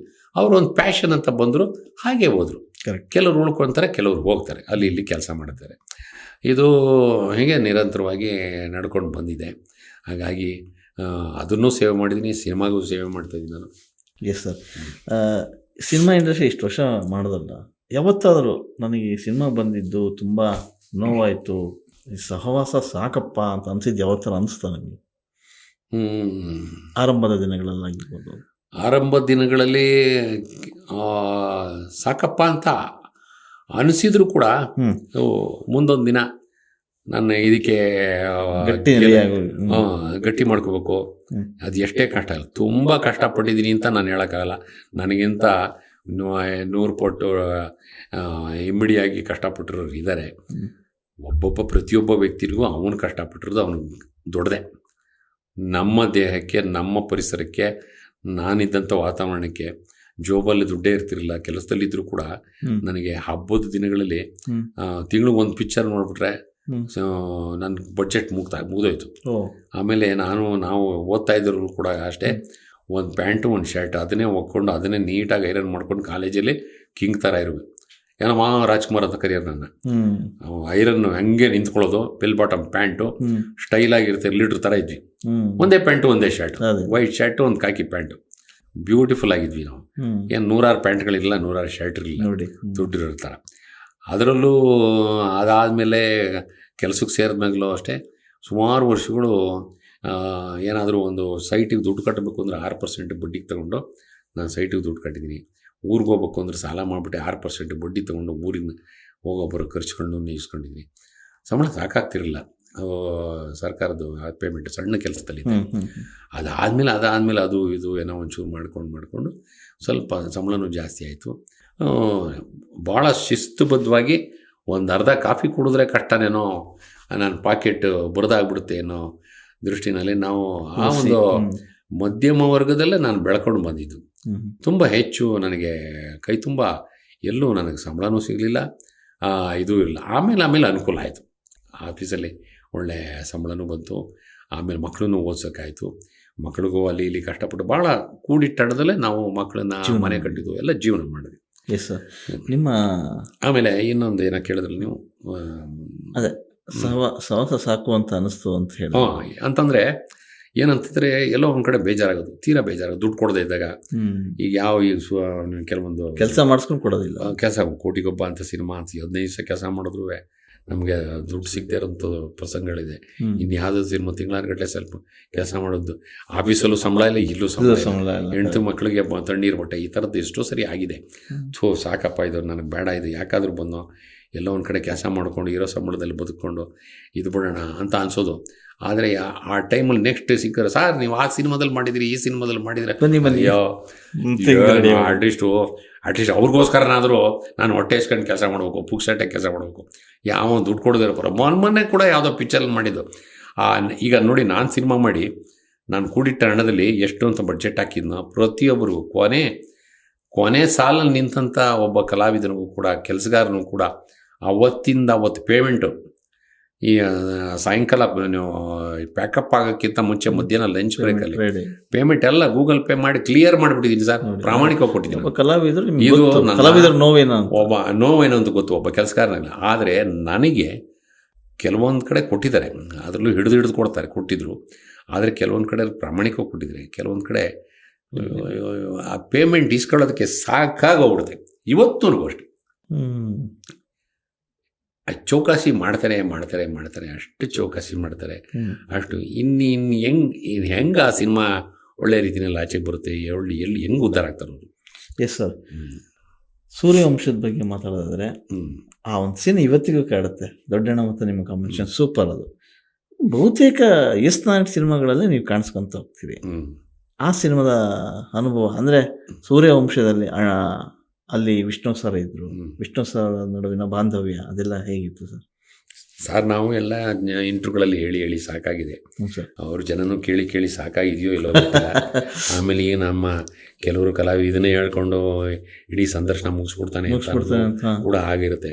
ನಾನು ಏನು ಅಂತಂದರೆ ಒಂದು ಮೈಲಿಗಲ್ಲು ಸರ್. ಸೂರ್ಯವಂಶ ನನ್ನ ಅಷ್ಟೂ ಚಿತ್ರಗಳ ಒಟ್ಟು ಮೊತ್ತದಲ್ಲೇ ಸೂರ್ಯವಂಶ ನನಗೊಂದು ಇತಿಹಾಸ. ನನಗೆ ಅತ್ಯಂತ ಜನಪ್ರಿಯತೆ ತಂದು ಕೊಟ್ಟಂಥ ಚಿತ್ರ ಎಸ್ ನಾರಾಯಣವ್ರು. ನನಗೆ ಅವ್ರಿಗೆ ನಾನು ಅಭಾರಿಯಾಗಿರಬೇಕು. ನಾನೀಗ ಎಸ್ ನಾರಾಯಣ್ ನನಗೊಂದು 7-8 ಪಿಕ್ಚರು ಕೊಟ್ಟರು, ಕೆಲವು ನಿರಂತರ. ಆಮೇಲೆ ಏನೋ ನಾವು ಬೇಡ ಅನಿಸ್ತೋ ಏನೋ ಗೊತ್ತಿಲ್ಲ, ಅವರು ಮಾಡಿದ ಚಿತ್ರಗಳಿಗೆ ನನಗೆ ಪಾತ್ರ ಕೊಡಲಿಲ್ಲ. ಅವರು ಬೇಡ ಅನಿಸ್ತೋ ಇಲ್ಲ, ಅವ್ರಿಗೇನೋ ಒಂದು ಮನಸ್ಸಲ್ಲಿ ಏನೋ ಒಂದು ಇಟ್ಕೊಂಡ್ಬಿಟ್ರೆ ಅದನ್ನೇ ಇಟ್ಕೊಂಡ್ಬಿಡ್ತಾರೆ ಅವರು. ಸಾಮಾನ್ಯವಾಗಿ ಎಲ್ಲೋ ಒಂದು ಕಡೆ ನಾವು ಅನಿವಾರ್ಯವಾಗಿ ಯಾವಾಗಲೂ ಒಂದ್ಸರಿ ಯಾರೋ ನಾವು ಮಿಸ್ ಮಾಡಿರ್ತಾರೆ, ಅವ್ರು ಹೇಳಿ ಕಳಿಸಿರ್ತಾರೆ, ಇದು ಮಾಡ್ತಾರೆ, ಇಲ್ಲ ಬೇರೆ ಯಾವುದೋ ಶೂಟಿಂಗಲ್ಲಿ ಇರ್ತೀರಿ, ಅವ್ರು ನಾನು ಕರೆದಾಗ ಬರಲಿಲ್ವಲ್ಲ ಅಂತ ಅನ್ನೋ ಒಂದು ಮನಸ್ಸಲ್ಲಿ ಇಟ್ಕೊಂಡು ನೆಕ್ಸ್ಟ್ ಸಿನಿಮಾದಲ್ಲಿ ಕರೀದೇ ಇರೋದು ಇರೋದೆ. ಈ ಥರದ್ದು ಅವ್ರನ್ನ ತಪ್ಪು ಅಂತ ಹೇಳ್ತಾ ಇಲ್ಲ. ಪಾಪ ಏನು ಮಾಡೋದು, ನಾವು ಇಲ್ಲೆಲ್ಲ ಒಪ್ಕೊಂಡಿರ್ತೀವಿ, ಒಪ್ಕೊಂಡು ಸಿನಿಮಾ ಮಾಡ್ತಿರ್ತೀವಿ, ಡೇಟ್ಸು ಪ್ರಾಬ್ಲಮ್ ಆಗುತ್ತೆ. ಈ ಥರದ ಗೊಂದಲಗಳಲ್ಲಿ ಅವ್ರ ಸಿನಿಮಾಗಳು, ಸುಮಾರು ಸಿನಿಮಾಗಳು ಮಾಡೋಕ್ಕಾಗಲಿಲ್ಲ. ಅವ್ರಿಗೂ ಅದು ಅಸಮಾಧಾನ ಇದೆ. ಏನು ಮಾಡಲಿ, ಒಳ್ಳೆ ಅವರು ಅತ್ಯಂತ ಚಟುವಟಿಕೆಯ ಚುರುಕಾದ ನಿರ್ದೇಶಕ. ಅವರು ನನಗೆ ಅತ್ಯುತ್ತಮವಾದಂಥ ಚಿತ್ರಗಳನ್ನು ಕೊಟ್ಟಿದ್ದಾರೆ. ಭಾಮ ಸತಿಮಾಮ ಆಗ್ಬೋದು, ಸೂರ್ಯವಂಶಕ್ಕಿಂತ ಮೇಜರ್ ಕ್ಯಾರೆಕ್ಟರ್ ಅದು ಚೆನ್ನಾಗಿ ನನ್ನ ಪ್ರತಿಭೆ ಚೆನ್ನಾಗಿ ಉಪಯೋಗಿಸ್ಕೊಂಡ್ರು. ನನ್ನವಳು ಇರ್ಬೋದು, ಚೆಲ್ಲಿದರ ಸಂಪಿಗೆ ಇರ್ಬೋದು, ಅವ್ರ ಚಿತ್ರಗಳಲ್ಲಿ ಎಲ್ಲದಕ್ಕಿಂತ ಹೆಚ್ಚಾಗಿದ್ದು ಭಾಮ ಸತಿಮಾಮ ನನ್ನನ್ನು ಉಪಯೋಗಿಸ್ಕೊಂಡಿದ್ದು ಚೆನ್ನಾಗಿ ಕೊಟ್ಟರು. ಅದೇ ಥರ ನೀವು ಪಣಿ ರಾಮಚಂದ್ರ, ಸೀತಾರಾಮ್ ಕಾರಂತು ಅವ್ರದ್ದು ಸಿನಿಮಾಗಳು ಸಕ್ಸಸ್ ಆಗಲಿಲ್ಲ. ಸುಮಾರು ಪಾತ್ರಗಳು ಚೆನ್ನಾಗಿದ್ದು ಸಿಗಲಿಲ್ಲ. ಆಮೇಲೆ ಅದಲ್ದಲ್ಲೇ ಸುಮಾರು ರಕ್ತ ಕಣ್ಣೀರಾಗಿರ್ಬೋದು, ಸಂಗೊಳ್ಳಿ ರಾಯಣ್ಣ ಆಗಿರ್ಬೋದು, ಸುಮಾರು ಸಿನಿಮಾಗಳು, ಶ್ರೀರಸ್ತು ಶುಭಮಸ್ತಿಂದ ಸುಮಾರು ಸಿನಿಮಾಗಳು ಪಾಪ್ಯುಲರ್ ಆಯಿತು. ವೀರ ಕನ್ನಡಿಗ ಇರ್ಬೋದು, ಪುನೀತ್ ರಾಜ್ಕುಮಾರ್ ಜೊತೆ ಮಾಡಿದ ಪಕ್ಕದ ಮನೆ ಹುಡುಗಿ ಇರ್ಬೋದು, ಸುಮಾರು ಸಿನಿಮಾಗಳು ಮೇಜರ್ ಕ್ಯಾರೆಕ್ಟರ್ ಮಾಡಿದ್ರು. ಯಾವುದು ಜನರ ಮನಸ್ಸಲ್ಲಿ ಉಳಿಲ್ಲ. ಜನರ ಮನಸ್ಸಲ್ಲಿ ಉಳಿದಿದ್ದು ಸೂರ್ಯವಂಶದಲ್ಲಿ ಉಳಿದ ಸಣ್ಣ ಪಾತ್ರ. ಕರೆಕ್ಟ್. ಅದನ್ನೇ ಟ್ರೋಲ್ ಆಗ್ತಾರೆ. ನೀನು ಯಾವುದೋ ಕ್ರಿಕೆಟಲ್ಲಿ ಯಾರೋ ಗೆದ್ರು ಟ್ರೋಲ್ ಮಾಡ್ತಾರೆ, ಇನ್ಯಾವುದೋ ಜೂಜಲ್ಲಿ ಗೆದ್ರು ಟ್ರೋಲ್ ಮಾಡ್ತಾರೆ, ಬಸ್ಸಲ್ಲಿ ಇವರು ಪುಕ್ಸಟ್ಟೆ ಬಸ್ಸಲ್ಲಿ ಹೆಂಗಸರುಗಳು ಹೊಡೆದಾಡ್ತಿರುವಾಗಲೂ ಅದಕ್ಕೂ ನಮ್ಮ ಟ್ರೋಲ್ ಮಾಡ್ತಾರೆ. ಅದೇನೋ ನಮ್ಮಿಬ್ರು ಜೋಡಿ, ಧೀರೇಂದ್ರ ಗೋಪಾಲ್ ನನ್ನ ಜೋಡಿ, ಧೀರೇಂದ್ರ ಗೋಪಾಲ್ ಬೈತಾ ಇರ್ತಾರೆ, ನಾನು ಸುಮ್ಮನೆ ನೋಡ್ತಾ ಇರ್ತೀನಿ. ಅದಷ್ಟೇ, ಅಷ್ಟಕ್ಕೆ ಇಡೀ ಜನ. ಈಗ ನನಗೆ ತುಂಬಾ ವರ್ಷಗಳ ನಂತರ ಸರ್ ಮೂಗ್ ಸುರೇಶ್ ಅದು ನೀವು ಅಲ್ವಾ, ಮೂಗ್ ಸುರೇಶ್ ಅಲ್ವಾ ಅಂತ ಕೇಳುತ್ತೆ. ನಮ್ಗೆ ಅವಾಗ ಏನು ಎಷ್ಟು ಖುಷಿ ಆಗುತ್ತೆ ಅಂದ್ರೆ ಈ ನೋವುಗಳನ್ನೆಲ್ಲ ಮರಿಬೋದು. ಕರೆಕ್ಟ್. ಎಸ್ ಸರ್, ಸಿನಿಮಾ ರಂಗದಲ್ಲಿ ನಿಮಗೆ ಅನಿಸಿದ್ದು ತಾರತಮ್ಯ ಅನ್ನೋದು ಇದೆಯಾ ಸರ್? ಸರ್ ಇಡೀ ಸಮಾಜದಲ್ಲೇ ಇದೆ ತಾರತಮ್ಯ. ಕರೆಕ್ಟ್. ಅದು ಒಳಗಡೆ ಆಂತರಿಕವಾಗಿ ಯಾವುದೋ ಒಂದು ಒಬ್ಬ ಇನ್ನೊಬ್ಬ ಜಾತಿಯವನಾಗಿ ಆ ಜಾತಿ ಭ್ರಮೆ ಇರುತ್ತಲ್ಲ, ಅದರಿಂದ ಇರ್ಬೋದು. ಇನ್ನೊಂದು ನಾನೊಬ್ಬ ಸ್ಟಾರು, ನನಗೆ ಕ್ಯಾರವನಲ್ಲಿ ಕೂತ್ಕೊಳ್ಳೋದು, ನಾನು ಇವರು ಹೊರಗಡೆ ಕೂತ್ಕೊಳ್ಳೋರು ಅನ್ನೋದು. ಕೆಲವರು ದಿನಕ್ಕೆ ಲಕ್ಷಾಂತರ ರೂಪಾಯಿ ತಗೊಳ್ಳೋಂಥವ್ರು. ನಾವು 10,000 ದಾಟಲಿಲ್ಲ, ಯಾವಾಗಲೂ 10,000 10,000 ಒಳಗಡೆ ಇರ್ತೀವಿ ಅಂಥವ್ರು. ಈ ಥರದ್ದು ತಾರತಮ್ಯಗಳು ಇದ್ದೇ ಇರುತ್ತೆ.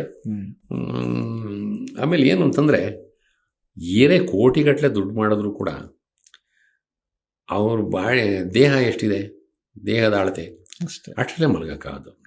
ಹೊಟ್ಟೆ ಎಷ್ಟಿದೆ, ಹೊಟ್ಟೆ ಗಾತ್ರ ಎಷ್ಟಿದೆ, ಒಂದು ಸರ್ತಿಗೆ ಅಷ್ಟೇ ತಿನ್ನೋಕ್ಕಾಗೋದು. ಕರೆಕ್ಟ್. ದುಡ್ಡು ಏನೇನು ಹಾಕ್ತೀನಿ ಅಂದ್ಬಿಟ್ಟು ಅಷ್ಟೇ ಎಷ್ಟೇ ಹಾಕಿದ್ರು ಕೂಡ ಒಂದ್ಸರಿ ಮೈ ಮೇಲೆ ಒಂದೇ ಸರಿ ಒಂದು ಪ್ಯಾಂಟ್ ಹಾಕ್ಬೋದು, ಒಂದು ಶರ್ಟ್ ಹಾಕ್ಬೋದು, ಅದರೊಳಗೆ ಇನ್ನೊಂದು ಹಾಕ್ಬೋದು. ಎಲ್ಲದ್ದು ಚಿನ್ನದ್ದೇ ಹಾಕೊಳಕ್ಕಾಗಲ್ಲ. ಕರೆಕ್ಟ್. ಆಯಿತಾ? ಮೈ ಮೇಲೆ ಒಡವೆ ಹಾಕೊಂಡ್ರೆ ಎಷ್ಟು ಹಾಕೋಬೋದು, ಇರೋ ಬೆರಳಿಗೆ ಹಾಕೋಬೋದು, ಕತ್ತಿಗೆ ಹಾಕೋಬೋದು, ಅದು ಬಿಟ್ಟರೆ ಇನ್ನೇನು ಹಾಕೋಬೋದು. ಮೃಷ್ಟಾನ್ನ ತಿನ್ನೋದು ಎಷ್ಟು ವರ್ಷ ತಿಂತೀವಿ ನೀನು? ವಯಸ್ಸಲ್ಲಿ ದುಡಿಯೋ ವಯಸ್ಸಲ್ಲಿ ಮೃಷ್ಟಾನ್ನ ತಿನ್ಬೋದು, ಕರಗಿಸ್ಕೋಬೋದು. ವಯಸ್ಸಾಗ್ತಾ ಆಗ್ತಾ ಆಗ್ತಾ ಆಗ್ತಾ ಮೃಷ್ಟಾನ್ನೂ ವಿಷ ಆಗುತ್ತೆ. ಕರೆಕ್ಟ್. ಆಮೇಲೆ ಹಾಕೋ ಬಟ್ಟೆನೂ ನಿಮಗೆ ವ್ಯರ್ಥ ಆಗತ್ತೆ. ಆಯಿತಾ? ನೀವು ಎಂಥ ಲಕ್ಸುರಿ 24 hours AC ನಲ್ಲಿ ಇರೋಕ್ಕಾಗತ್ತಾ? AC ಲಿರೋದು ಅನಾರೋಗ್ಯಕರ. ಯಾವತ್ತಿನ ದಿನ ಈಗ ಯಾವತ್ತಿನ ದಿನ ಎಷ್ಟು ದಿನ ನಿರಂತರವಾಗಿ ನಾವು ಆರೋಗ್ಯವಾಗಿರ್ತೀವೋ, ನಿರಂತರವಾಗಿ ನಾವು ಕೆಲಸ ಮಾಡ್ತೀವೋ, ಮೈ ದಂಡಿಸಿ ಅಲ್ಲಿವರೆಗೂ ನಾವು ಆರೋಗ್ಯವಾಗಿರ್ತೀವಿ. ಇವತ್ತಿನ ದಿನ ಯಾರು ಶ್ರೀಮಂತ ಅಂತಂದರೆ ನೆಮ್ಮದಿಯಾಗಿರೋನು, ಎಲ್ಲರ ಜೊತೆ ಹೊಂದಿಕೊಂಡು ಪ್ರೀತಿಯಿಂದ ನಗನಗ್ತಾ ಮಾತಾಡುವಂಥವನು, ಆರೋಗ್ಯವಾಗಿರೋನು. ನನಗೆ ದುಡ್ಡಿನ ಅವಶ್ಯಕತೆ ಇಲ್ಲಪ್ಪ, ನನಗೆ ಈ ಐಷಾರಾಮಿ ಜೀವನದ ಅವಶ್ಯಕತೆ ಇಲ್ಲಪ್ಪ, ನಾನು ಎಲ್ಲಿ ಬೇಕಾದ್ರೂ ಮಲಗ್ತೀನಿ, ಎಲ್ಲಿ ಬೇಕಾದ್ರೂ ಓಡಾಡ್ತೀನಿ, ಅವನೇ ಶ್ರೀಮಂತ ಸರ್. Yes sir.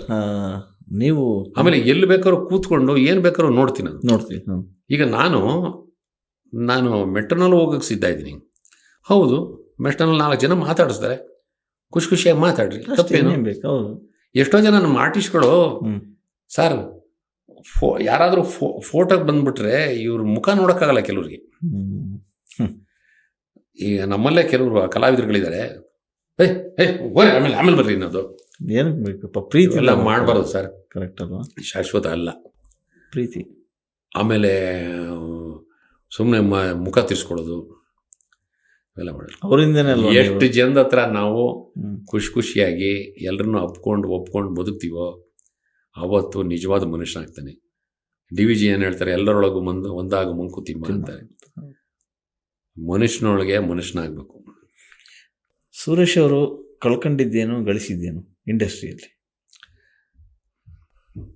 ಕಳ್ಕೊಂಡಿದ್ದು ವಯಸ್ಸು ಸರ್, ಗಳಿಸಿದ್ದು ಅನುಭವ ಅಷ್ಟೇ. ಅಪಾರವಾದಂಥ ಅನುಭವ ಆಗಿದೆ.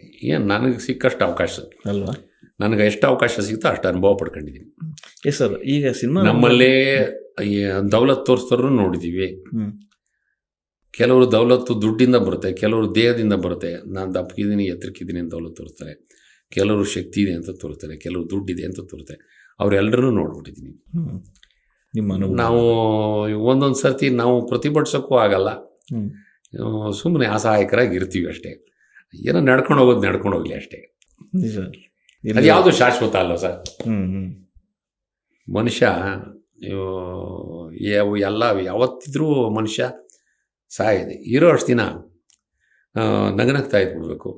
ಆಮೇಲೆ ಏನು ಅಂತಂದರೆ ಇವತ್ತಿನ ದಿನ ಬೆಳಿಗ್ಗೆ ನಿದ್ದೆ ಬಂದರೆ ಪ್ರತಿದಿನ ನಾವು ಮಲಗ್ತೀವಲ್ಲ ಅದೊಂಥರ ಸಾವೇ, ಪ್ರತಿದಿನ ಹೇಳ್ತೀವಲ್ಲ ಅದೊಂಥರ ಉಂಟು.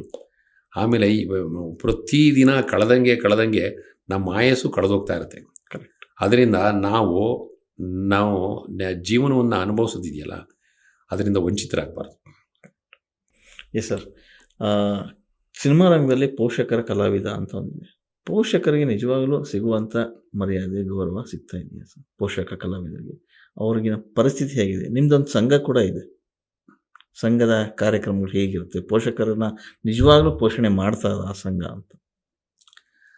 ಸರ್ ಅದೆಲ್ಲ ಒಂದು ಸಂಘಟನೆಗೆ ಬರುತ್ತೆ. ಅದನ್ನು ನಾವು ಇಲ್ಲಿ ಪ್ರಸ್ತಾಪ ಮಾಡೋದು ಬೇಡ ಅನ್ಸುತ್ತೆ. ಯಾಕೆಂತಂದರೆ ಯಾವುದೇ ಸಂಘಟನೆ ಆಗಲಿ ಒಬ್ಬ ಸಂಘಟನೆಯ ಪ್ರಮುಖ ಅಂತ ಏನಂತಾರೆ, ಆ ಸಂಘಟನೆಯ ಪ್ರಮುಖರು ಕರೆಕ್ಟಾಗಿರ್ಬೇಕು, ಪ್ರಾಮಾಣಿಕವಾಗಿರ್ಬೇಕು, ಕರೆಕ್ಟ್ ದೂರದೃಷ್ಟಿ ಇರಬೇಕು. ಇವತ್ತೇನೋ ನನ್ನ ಸಂಘದಲ್ಲಿ ನಾನು ಏನೋ ಒಂದು ಪ್ರಮುಖ ಸ್ಥಾನ ಇದೆ, ಪದವಿ ಇದೆ ಅಂತ ಅಂದ್ಕೊಂಡು ವೈಯಕ್ತಿಕ ಆಸೆಗಳನ್ನು ತೀರಿಸ್ಕೊಳ್ತಾ ಹೋದರೆ ಅದು ಸಂಘ ಹಾಳಾಗೋಗುತ್ತೆ, ಅವ್ರಿಗೂ ಕೆಟ್ಟ ಹೆಸರಾಗುತ್ತೆ, ಅವ್ರನ್ನ ಪದಚ್ಯುತಿ ಆಗ್ತಾರೆ. ಪದಚ್ಯುತಿ ಆದಮೇಲೆ ತಿಳ್ಕೊಬೇಕು, ಇನ್ನೊಬ್ರಿಗೆ ಅಡ್ವೈಸರ್ ಆಗಿರಬೇಕು. ಇನ್ನೊಬ್ಬರು ಯಾರು ಬರ್ತಾರೆ ಪ್ರಾಮಾಣಿಕವಾಗಿ ಕೆಲಸ ಮಾಡೋರಿಗೆ ಎಲ್ಲ ಅಂತಂದರೆ ಯಾರೊಬ್ಬರು ಆ ಪದವಿಗೆ ಬಂದಾಗ ಅವ್ರಿಗೆ ಹೀಗಲ್ಲ ಹೀಗೆ ಮಾಡಿ ಅಂತ ಹೇಳಬೇಕು, ಒಳ್ಳೆ ರೀತಿಯಲ್ಲಿ ಹೇಳಬೇಕು. ಸಂಘನ ಉಳಿಸೋದಕ್ಕೆ ಯಾವುದೇ ಸಂಘಟನೆ ಉಳಿಸ್ಬೇಕು. ನೀವು ನೋಡ್ದಂಗೆ ನಿಮ್ಮ ಜೀವನದಲ್ಲಿ, ನಮ್ಮ ಜೀವನದಲ್ಲಿ ಒಂದು ತಲೆಮಾರಿನಲ್ಲಿ ಎಷ್ಟೋ ಸಂಘಟನೆಗಳನ್ನು ನೋಡ್ತೀವಿ, ಎಷ್ಟೋ ಸಂಘಟನೆಗಳು ಹುಡ್ತವೆ, ಎಷ್ಟೋ ಸಂಘಟನೆಗಳ ಮೂಲಕ ನಾಯಕರು ಬೆಳೀತಾರೆ. ಕೆಲವೊಂದು ಕಡೆ ಆರ್ಥಿಕ ಸಂಗ್ರಹ ಕೂಡ ಆಗುತ್ತೆ. ಅದರಲ್ಲೇನೋ ಲೋಪದೋಷಗಳಾಗ್ತವೆ. ಅದನ್ನು ಸರಿಯಾಗಿ ವ್ಯವಸ್ಥಿತವಾಗಿ ಅದನ್ನು ಅವ್ರು ನಿರ್ವಹಣೆ ಮಾಡದೇ ಇದ್ಮೇಲೆ ಆ ಸಂಘ ಭಿನ್ನಾಭಿಪ್ರಾಯಗಳು ಬಂದು ಒಬ್ಬೊಬ್ಬರೇ ಕೊಂಡಿಗಳು ಕಳಚಿ ಹೋಗ್ತವೆ. ಆ ಸಂಘ ನಿಷ್ಕ್ರಿಯ ಆಗತ್ತೆ, ಆ ಸಂಘಟನೆ ನಿಷ್ಕ್ರಿಯ ಆಗತ್ತೆ. ನೀವು ಯಾರನ್ನ ಅಂತ ನಾವು ವೈಯಕ್ತಿಕವಾಗಿ ನಾವು ಹೇಳೋದು ಬೇಡ. ನಿಮ್ಮ ಇದು ಜೀವನದಲ್ಲಿ, ನಿಮ್ಮ ಪ್ರಯಾಣದಲ್ಲಿ, ಇಷ್ಟು ವರ್ಷ ನನ್ನ ಪ್ರಯಾಣದಲ್ಲಿ ಸಾಕಷ್ಟು ಸಂಘಟನೆಗಳನ್ನು ನಾನು ಕಣ್ಮುಂದೆ ನೋಡಿದ್ದೀವಿ. ಕೆಲವರು ಭಾಷೆಗಾಗಿ ಹೋರಾಟ ಮಾಡ್ತಾರೆ, ಕೆಲವರು ರಾಜಕೀಯ ರಾಜಕೀಯ ಸಂಘಟನೆಗಳಿದೆ, ಭಾಷಾ ಸಂಘಟನೆಗಳಿದೆ, ಆಮೇಲೆ ಧಾರ್ಮಿಕ ಸಂಘಟನೆಗಳಿದೆ. ಅದರಲ್ಲಿ ಎಲ್ಲ ಕಡೆಯೂ ಲೀಡರ್ಗಳಿರ್ತಾರೆ. ಬಲಿಷ್ಠವಾಗಿ ಬೆಳೆಯುತ್ತೆ. ಸ್ವಲ್ಪ ದಿನ ಪ್ರಾಮಾಣಿಕವಾಗಿ ಒಳ್ಳೊಳ್ಳೆ ದೂರದೃಷ್ಟಿನ ಇಟ್ಕೊಂಡು ಕೆಲಸ ಮಾಡ್ತಾರೆ. ಆ ಸಂಸ್ಥೆನ ಬೆಳೆಸ್ತಾರೆ. ಆ ಸಂಸ್ಥೆಗೆ ತಕ್ಕಂತೆ ಏನಾದರೂ ಒಂದು ಆಸ್ತಿ ಮಾಡ್ತಾರೆ. ಆಸ್ತಿ ಹೆಸರಿನಲ್ಲಿ ಆ ಸಂಸ್ಥೆ ಹೆಸರಿನಲ್ಲಿ ಆಸ್ತಿ ಜೊತೆ ಕೆಲವೊಂದು ಸ್ಮಾರಕಗಳನ್ನು ಮಾಡ್ತಾರೆ. ಕೆಲವೊಂದು ದೊಡ್ಡ ದೊಡ್ಡ ಇನ್ನು ಪಕ್ಷಗಳು ಇದೆ, ರಾಜಕೀಯ ಪಕ್ಷಗಳು ಇರ್ಬೋದು, ದೊಡ್ಡ ದೊಡ್ಡ ಲೀಡರ್ಸ್ಗಳು ನೋಡಿದ್ದೀವಿ. ದೂರದೃಷ್ಟಿ ಇಟ್ಕೊಂಡು ಸಮಾಜದ ಸುಧಾರಣೆಗೆ, ಆಮೇಲೆ ಶಿಕ್ಷಣ ಸಂಸ್ಥೆಗಳಿದೆ, ಬೇರೆ ಬೇರೆ ಕ್ಷೇತ್ರಗಳಿದೆ. ಎಲ್ಲ ಸಂಸ್ಥೆಗಳು ಕೂಡ ಇದೇ ಒಂದು ತತ್ವದಲ್ಲಿ ಮುಂದುವರಿಬೇಕು. ಆದರೆ ಎಲ್ಲಿ ವಿಷನ್ ಇರ್ತದೆ ಸರ್. ನಾನು ಒಂದು ಹೇಳಬೇಕು ಅಂತಂದರೆ, ಅಲ್ಲೆಲ್ಲ ಮಸೂರಿಗೆ ನಮಗೆ ಪ್ರಮೋಷನ್ ಆದಾಗ DRDOನಲ್ಲಿ ಓರಿಯೆಂಟೇಷನ್ ಕೋರ್ಸ್ ಅಂತ ಮಾಡ್ತಾರೆ. ಓರಿಯೆಂಟೇಷನ್ ಕೋರ್ಸ್ ಅಂತಂದರೆ ಹೊಸ ಒಂದು ಸ್ಥಾನ ಬಂದಾಗ, ಪ್ರಮೋಟ್ ಆಗಿ ಒಂದು ಪದವಿ ಬಂದಾಗ ಅದಕ್ಕೊಂದು ಸ್ಪೆಷಲ್ ಕೋರ್ಸ್, ವಿಶೇಷವಾದಂಥ ಕೋರ್ಸ್ ಇರುತ್ತೆ. ಅಲ್ಲಿ ನೀವು ಸರ್ಕಾರಿ ಸವಲತ್ತುಗಳೇನು, ಸರ್ಕಾರಿ ಪ್ರೊಸೀಜರ್ಸ್ ಏನು, ಅದನ್ನೆಲ್ಲ ತಿಳ್ಕೊಬೇಕು ಅಂದ್ಬಿಟ್ಟು ಒಂದು ಕೋರ್ಸ್ ಮಾಡ್ತಾರೆ. ಅಲ್ಲೆಲ್ಲ ಒಂದು ಕಡೆ ಒಂದು 15 ಡೇಸು ಚೆನ್ನೈ ಇರ್ಬೋದು, ಡೆಹ್ರಾಡೂನ್ ಇರ್ಬೋದು, ಬಾಂಬೆ ಇರ್ಬೋದು, ಸರ್ಕಾರದ ಸಂಸ್ಥೆಗಳಿದೆ ಟ್ರೈನಿಂಗು. ಇದು ಸ್ಟೇಟ್ ಗೌರ್ಮೆಂಟಲ್ಲೂ ಇರುತ್ತೆ, ಸೆಂಟ್ರಲ್ಲೂ ಇರುತ್ತೆ. ಸ್ಟೇಟ್ ಗೌರ್ಮೆಂಟಲ್ಲಿ ಬೆಂಗಳೂರಿನಲ್ಲೇ ಇದೆ ಸುಮಾರು ಸಂಸ್ಥೆಗಳು. ಅದೇ ರೀತಿ ನಮಗೂ ಚೆನ್ನೈಗೆ ಒಂದು ಸರಿ ಕಳಿಸಿದ್ರು, ಒಂದು 15 ದಿವಸ ಮಸೂರಿಗೆ ಕಳಿಸಿದ್ರು. ಮಸೂರಿಲಿ ಹೋದಾಗ ಒಂದು ವಿಶಿಷ್ಟವಾದಂಥ ಅನುಭವ.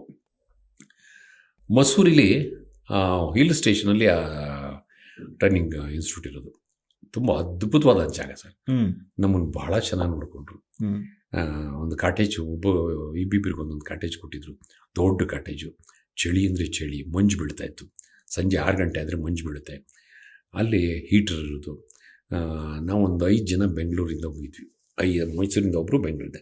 ಇಡೀ ದೇಶದಿಂದ ಎಲ್ಲ ಸ್ಟೇಟಿಂದನೂ ಬಂದಿರ್ತಾರೆ, ಎಲ್ಲ ಭಾಷೆ ಜನಗಳು ಬಂದಿರ್ತಾರೆ. ಅಲ್ಲಿ ನಾವು ಅವ್ರು ಹೇಳೋರು ಬೆಳಗ್ಗೆ 12 ಗಂಟೆವರೆಗೂ ನಮಗೆ ಪಾಠ. ಏನು ನಾವು 50 ವರ್ಷದಲ್ಲಿ, 45 ವರ್ಷ 50 ವರ್ಷದಲ್ಲಿ ನಾವು ಕಾಲೇಜಲ್ಲಿದ್ದಾಗಲೇ ಸರಿಯಾಗಿ ಕ್ಲಾಸಲ್ಲಿ ಕೂತ್ಕೋತಿರಲ್ಲ. BScನಲ್ಲಿ ಈ ಇದು ವಿದ್ಯಾರ್ಥಿ ಚಳುವಳಿ ಮತ್ತು ಕನ್ನಡ ಸಂಘ ಅಂದ್ಬಿಟ್ಟು ಚಕ್ಕರ್ ಹೊಡೆದು ಆಚೆಲಿರ್ತಿದ್ವಿ. ಫಸ್ಟ್ ಇಯರ್ BScಲಿ ಮಾತ್ರ ನಾನು ಸರಿಯಾಗಿ ಕ್ಲಾಸಲ್ಲಿ ಓದಿದ್ದು. ಸೆಕೆಂಡ್ ಆ್ಯಂಡ್ ಥರ್ಡ್ BScಲಿ ಬರೀ ಪಾಸ್ ಮಾಡಿದ್ದೆ ಅಷ್ಟೇ. ಪಾಠ ಕೇಳಲೇ ಇಲ್ಲ ನಾನು, ನೋಡ್ಕೊಂಡು ಮಾಡಿದ್ದು. ಅದೇ ರೀತಿ ಇಲ್ಲೂ ಕೂಡ ಕೆಲವೊಂದು ಪಾಠಗಳನ್ನೆಲ್ಲ ಲೆಕ್ಚರ್ಸ್ದು ಬೋರ್ ಆಗೋದು ತೂಕಡಿಸ್ವಿ. ಈ ಕೆಲವ್ರದ್ದು ಭಾಳ ಇಂಟ್ರೆಸ್ಟಿಂಗ್ ಆಗಿರೋದು ಇರೋದು. ಹೀಗೆಲ್ಲ ಇದ್ದಾಗ ಅವ್ರು ಹೇಳೋರು, ಸಂಜೆ 6 ಗಂಟೆ ಮೇಲೆ 5:30 12 ಗಂಟೆ ಮೇಲೆ ಲೈಬ್ರರಿಗೆ ಹೋಗಿ ಕೆಳಗಡೆ ಹೋಗಿ ಮಸೂರಿ ಹಿಲ್ ಸ್ಟೇಷನ್ ಊರಿದೆಯಲ್ಲ ಅಲ್ಲಿ ಮಸೂರಿಲಿ, ಅದೆಲ್ಲ ಸುತ್ತಾಡ್ಕೊಂಡು 5:30 6 ಗಂಟೆಗೆ ಬಂದ್ಬಿಡ್ಬೇಕು. ಲ್ಯಾಂಡ್ ಸ್ಲೈಡಿಂಗ್ ಆಗುತ್ತೆ, ಕೇರ್ಫುಲ್ ಆಗಿರಿ. ಇದು ಕೆಳಗಡೆ ಹೋಗ್ತಿರುವಾಗ ನಡ್ಕೊಂಡು ಹೋಗಿ, ಬರುವಾಗ ನಾವು ಮಾರುತಿ ಓಮ್ನಿ ಇರೋದು ಬಂದ್ಬಿಡುವ. ತುಂಬ ರಮಣೀಯವಾದಂಥ ಪ್ಲೇಸ್ ಅದು. ಬೆಳಿಗ್ಗೆ 8:30 9 ಗಂಟೆಗೆ ಸ್ನಾನ ಮಾಡಿ ಇದು ಮಾಡಿಬಿಟ್ಟು ತಿಂಡಿಗೆ 9 ಗಂಟೆಗೆ ಸೈರನ್ ಆಗೋದು. ತಿಂಡಿ ಕೂತ್ಕೊಳ್ಳೋಕ್ಕಿಂತ ಮುಂಚೆ ಹೊರಗಡೆ ಒಂದ್ಸರಿ ಬಂದರೆ ಎಳೆ ಬಿಸಿಲಲ್ಲಿ ಮುಂದ್ಗಡೆ ಹಿಮಾಲಯ ಬೆಟ್ಟ ಸರ್. ಹಿಮಾಲಯ ಬೆಟ್ಟದಲ್ಲಿ ಮಂಜು, ಬಿಳಿ ಬೆಟ್ಟ ನೋಡ್ತಿದ್ವಿ. ಬಿಸಿಲು ಬಂದಾಗೆ ಒಂದೊಂಚೂರು ಪ್ಯಾಚ್ ಕಪ್ ಆಗೋದು. ಹಾಗೆ ತುಂಬ ರಮಣೀಯದು. ಆಮೇಲೆ ಇಷ್ಟು ಮೇಲ್ಗಡೆ ಒಳ್ಳೆ ಶುದ್ಧವಾದ ನೀರು, ವಾಟರ್ ಸರ್ವಿಸಸ್ಸು, ಎಲೆಕ್ಟ್ರಿಕಲ್ ಸರ್ವಿಸಸ್ಸು, ಎಲ್ಲ ಹಳೇ ಮನೆಗಳು, ಹಳೇ ಬಿಲ್ಡಿಂಗ್ಗಳು. ಟ್ರೈನಿಂಗ್ ಸೆಂಟ್ರು ಯಾವಾಗ ಕಟ್ಟಿದ್ದು ಅಂದರೆ ಅದು 200 ವರ್ಷದ ಹಿಂದೆ ಕಟ್ಟಿರೋದು.